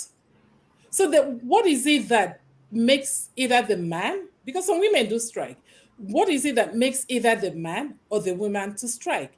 In Jude's case, based on the allegations and the stuff he has said to us, 18 times, my question to Jude, and like I keep saying, I beg, marriage no be do or die. If somebody has called the police on you 1, 2, 18 times, what are you waiting for? The handwriting has been on the wall. Me together with my daughter because the handwriting is on the wall. You save yourself. You live to fight another day. And this is what we encourage both men and women that are victims of domestic violence. Once that handwriting is on the wall, the most important thing is to save yourself. You live to fight another day. You live to fight another day. Doctor, I've not finished my submission before you hijacked it. Okay, hold on, everybody. So we're going to have a part 2 of this. And now, what I think I have to do is when I do these shows, 1 hour into the show, I will say that we are rounding up because rounding up takes us another 1 hour to round up. So it's interesting and it's educative. We can I know. tomorrow morning. I wish we have all the day. You know, we could just stay here and talk about Can it. you give us like 2 minutes? We're going to have, the rest of really. But before we, Okija joined us. I believe he's been watching or trying to join us. Okija, you have Okija. 30 seconds. Bro, good evening. Good evening, guys. I came back from work. I was just watching you guys, and when Rudolph talked about solution, I said, okay, let me come in and try to give my own solution.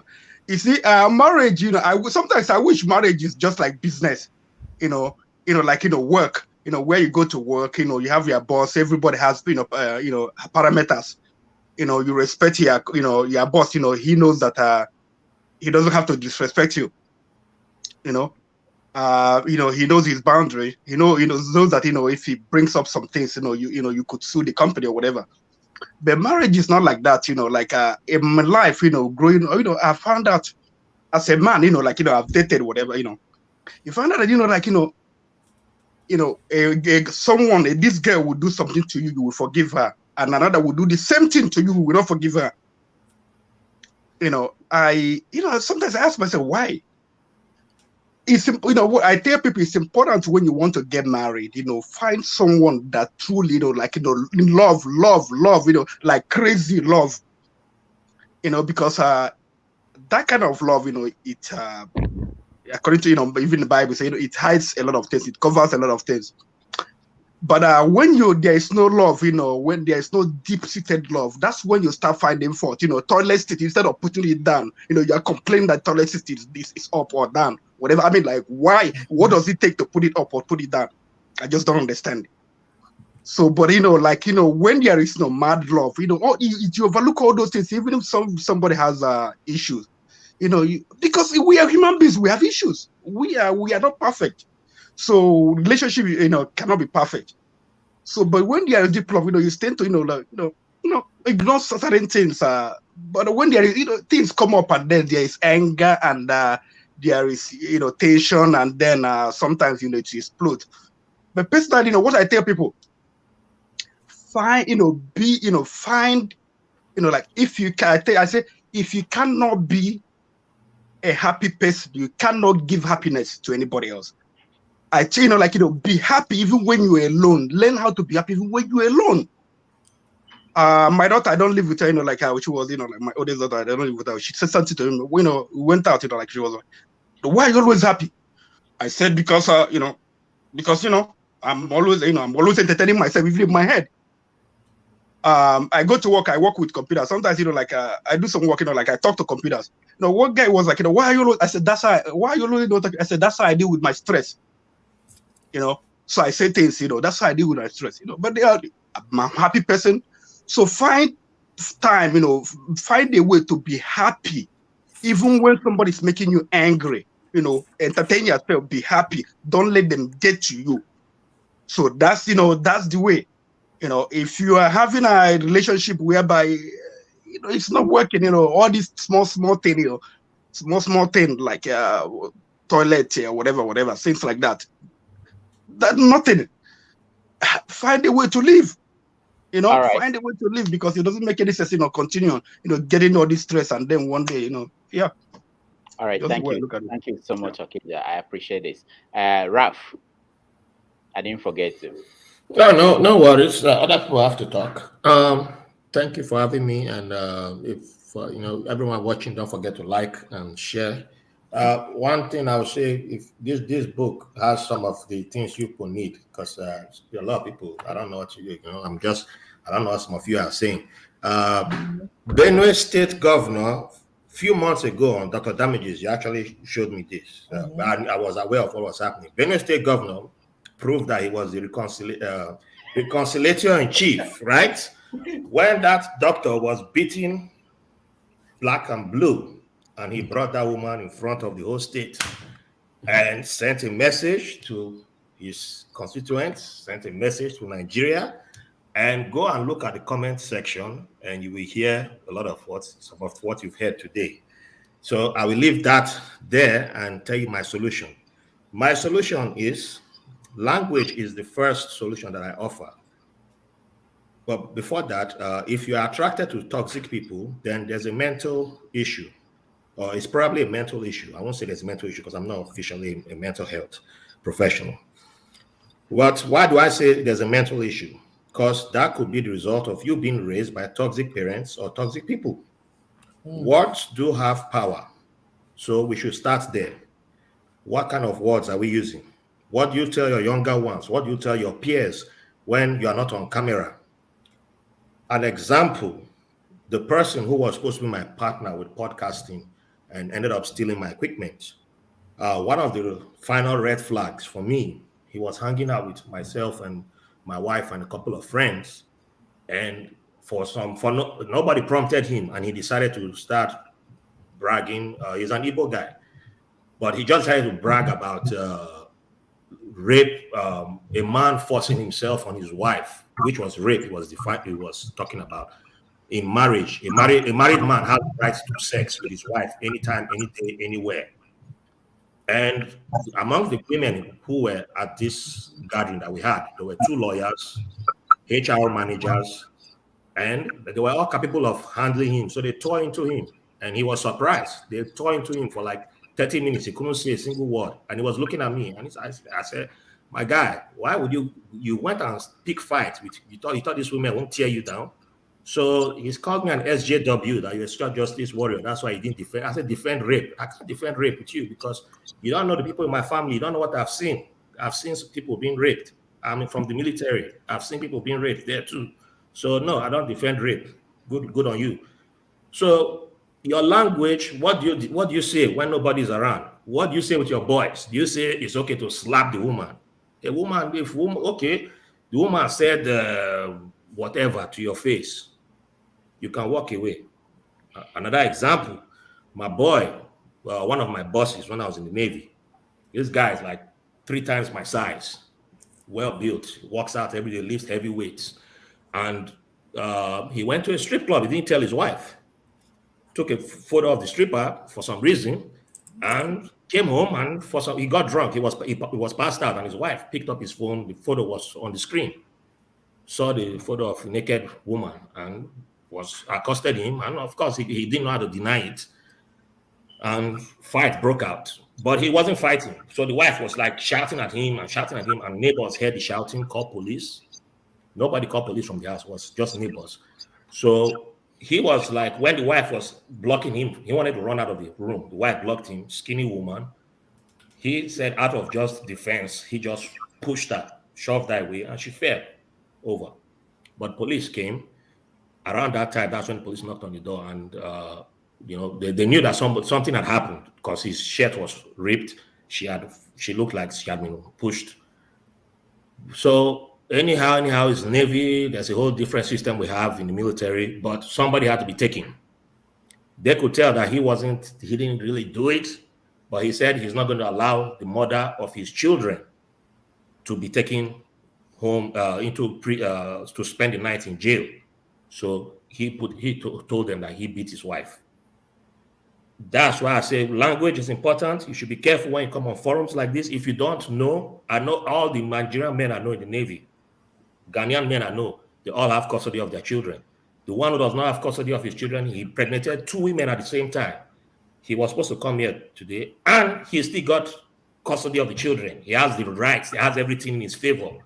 But if you don't know, you just say the law favors women. The law favors women. If you don't know, don't come out and say you know. Say I don't know. The law does not favor women like that. If you're not aware, you're not aware. Jude, it's not an attack on you. I'm sorry what happened to you. I can empathize with that because I have some things that have happened to me. But the vast majority of victims are women. That's why I speak when I focus on women mostly. So yeah, that's where I will wrap up. And last thing, if you can't marry your paddy, if you can't marry a woman who you are cool with, you go and marry someone, you bring someone from Nigeria, you marry that one, you want to just be pumping babies into that one. But the woman who you like going to club with, the one you like hanging out with, that's your real party. My guy, why are you wasting your time? You know who you are attracted to. You know what you are. You know who is your real. You know the real person that. You know what you like. You know who you like. Then marry that person. What family pressure? My family, the day I discovered I could say no. Same way I respect women saying no. I expect my women. I tell women you have the right to say no. I tell my young ones you have the right to say no. If you say no to me, I say fine. I walk away.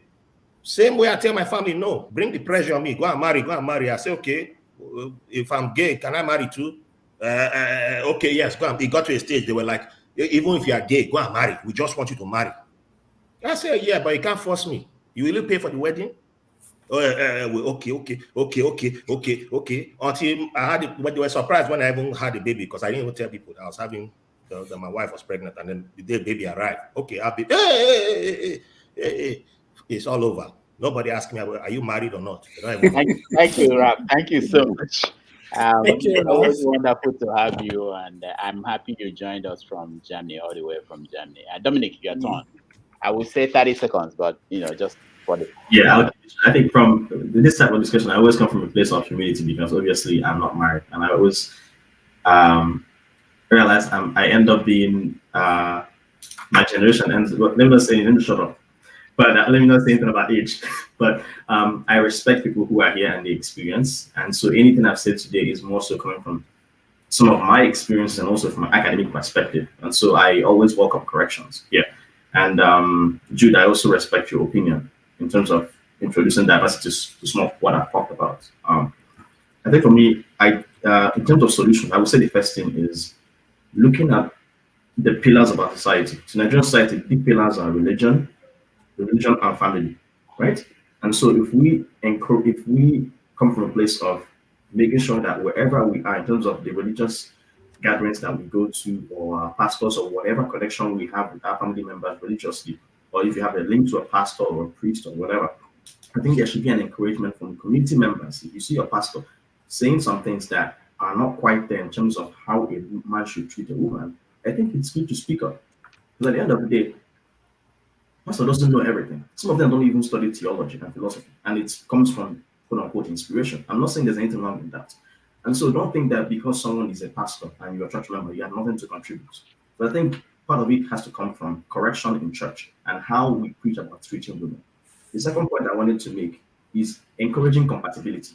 So this whole thing of, I know there's pressure that comes from family members, but we should encourage our men, especially those who travel back home, to seek compatibility. Don't just go there because you're going there to pick up someone who is going to be your apprentice. You're not going there to pick somebody who has potential to come here and make money for you and make babies. Also take your time. If it requires you going visiting multiple times, I know people who visit them multiple times in Nigeria because they wanted to find the right person and interact with them over time, and also seek someone who is close to their age. So I would encourage compatibility. The third thing I wanted to mention, and I think perhaps I kind of talked about some of these points, is before marriage, especially whoever has the upper hand financially, especially more than likely the men, always set up an agenda. So discuss with your wife, or with fiance, like this is what I expect going to this marriage. I expect us to I'm a cab driver, or I'm a lawyer, and you are finished secondary school and you want to study what? What do you want to study? What do you want to achieve in life? A woman is not just a woman. She's there with her aspirations. She's a human being. She has goals, lofty goals, and things that she also wants to achieve. She has intelligence. So I think if you have that discussion, you can start now to understand the dynamics that may end up in your marriage. And quite frankly, if she doesn't want you, and she realizes, this is your agenda, is from her agenda, she may end up saying, okay, you know what, even though you're an American husband, I'm not going to marry. And so when you put those things at the forefront on the table before you even enter into marriage, some of these issues they end up not arising. And so at the end of the day, the last thing I would say is something that I had to learn here after being in the US for 13, 14 years, is a lot of African men don't seek counseling. I think we should destigmatize seeking counseling, whether it's individual counseling for African men or men in general, and also seeking counseling when it comes to marriage. We don't always have control of things. And I think that is where the open mind comes in. I am a very open-minded person, and I happen to have the blessing and privilege of studying medicine here and having a different perspective, including the medical and academic perspective. Some people don't have opportunities. So if you're someone who is learned and who has an opportunity, encourage your men when you're at the beer parlor or having a drink with their body and they say things that are very misogynistic or very abrasive, address those things then encourage them. If you see this person may need therapy or sometimes you don't have to have mental issue. They always tell us as doctors, sometimes you just need to distress. And so they encourage us, even when or not you have issues, go for therapy. They have sometimes they even have free therapy that the hospital pays for. Because at the end of the day, we are human beings, sometimes we need to distress so that we don't always hold things in our mind. We can end up causing animosity and causes us to end up losing control. All right. Thank you. Dominic, when is your wedding IV coming out? Doctor, please, can I say something quickly on the mental health, the therapy, just to back up Dominic? Yeah. I'm on therapy. I go to therapy. I use therapy. There's nothing to be ashamed of. It's not a crime.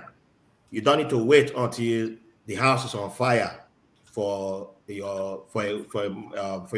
until your marriage is collapsing for you to go to marriage counseling.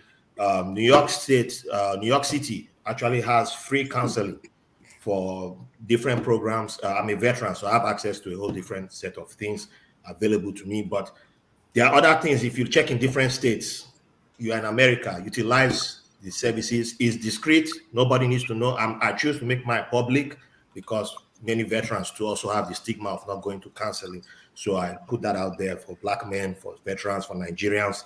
I talk about it. So it's not something that I shy away from. But you don't need to wait until you are seeing or you are feeling like the whole world is falling on you before you go seek help. Anytime you feel like, just go. It's all right. There's nothing wrong with it. Doctor, have you seen how they are doing the same thing? They're just pushing me and telling me, when will you get married? When is the wedding? We are going to be all at that wedding, all of us. Yeah. But thank you. Thank you, Ralph. Neka, you're next. Okay. Well, I've had what everybody has said. And again, I'm still going to maintain what I'm saying. When it comes to shooting a woman with a gun, there is other violence that happens in a relationship.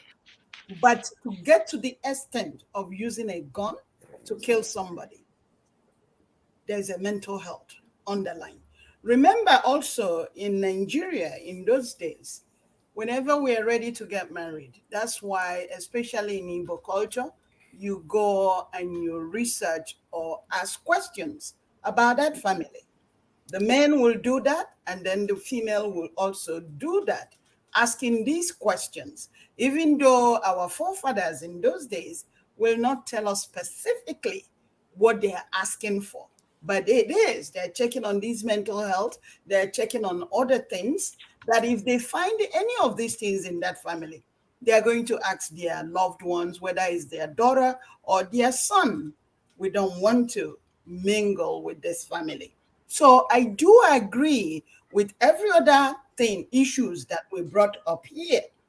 But for a man to use a gun, take out their wife, their mother-in-law, or their children, or they themselves, there's a mental health that is playing a part here. Then in the issue of a relationship, I think what Nigerian men will start looking at is what is really a relationship, or what is love. Love is two people that has the same vision, moving in one direction, not one person leaning on the other. So we must remove this that we have learned in the past, that you're going to bring a woman, you've paid their dowry, you've spent the money on them, and so therefore the person is going to do this or that for you. As I said at the beginning of this conversation, a man can become a registered nurse also. Everybody has a potential to make their own money without relying on the other. And we cannot go and marry somebody, okay, because this person is going to have children for me. You have to really look at, again, somebody made a point of compatibility. Is this somebody that I'm going to want to spend the rest of my life with? That's, again, when we bring all these issues, is an issue that we all going to table. But I'm saying, and I'm still insisting, as a mental health person, that there's so many layers of mental health, and that for somebody to commit such a heinous crime, there is a underlying mental problem with them. And then the issue of counseling, that's something that everybody should be able to attend if they have an issue. Men needs to go and see a doctor. The women also needs to go and see a doctor. It goes both ways. It's just that the men that are abusing the women here in United States mostly, and sometimes also in Nigeria, is more than the women abusing the men. But I have seen women abuse men. Even in those days, I've seen that. So I think before somebody ventures to go out there and marry, you need to ask yourself, what is it that you're looking for in a woman? And if that woman has all that, go for it. If not, please do not settle for a half okay just because you want to be like every other person. All right. Thank you so much, Nneka. Thank you. We appreciate your contribution. The final word we go to Amaka. So I'll keep, thank you so much. So thank you, everyone. It's been obviously important to hear everybody's perspective, both the men, the women, and the people I'll call the centrists who understands the position of both sides, both the female and male genders. But for me, at the end of the day, marriage no be by force. So. Marriage is a good thing, but if it's not working, it's not working. You don't have to stay in it and die in it. There's more to life than marriage. I don't think when we get to heaven that when you knock on the door, the first thing God will ask you is, were you married? Did you stay in your marriage? No. What God is probably going to want to know is, how did you treat your fellow human being? Marriage is not a ticket to heaven. It's important. However, it's not a ticket to heaven. Seek help. Reach out for help from the right places. Licensed therapists, nothing wrong with that, like we've all said. And if the marriage is not working, know when to walk away. See the handwriting on the wall early enough. And let's not hold on so much to some aspect of our culture that it's not here to, that it's not, that's not working, and we'll go from there. Hopefully, like Dr. Damages has promised us, there will be round 2 of this very interesting topic so that our community will continue to grow and learn. Thank you, everyone, for your contribution. I appreciate the review. All right. Thank you so much, Amaka. Thank you for joining us. Amaka, thank you. Nneka, thank you. Jude, I appreciate your time. We've spent 3 hours of your time. Raf, thank you. Coyote, thank you. Okija, I appreciate the time. Dr. Dominic and Paul and everyone else who joined, and they're left now. We will do this again. I will reschedule another time for part 2 when we are going to bring some more victims who will tell their stories. And remember again that on Saturday I know most of you were interested in talking about politics and what's going on. We have Saturday morning, we are going to do another 3-4 hours. That will be all night, all day. I'm ready for that. But for everybody who joined us, those who made comments, I appreciate your comments. It was very helpful to this conversation. Until next time, thank you and all the best, everybody. Thank you. Thank you.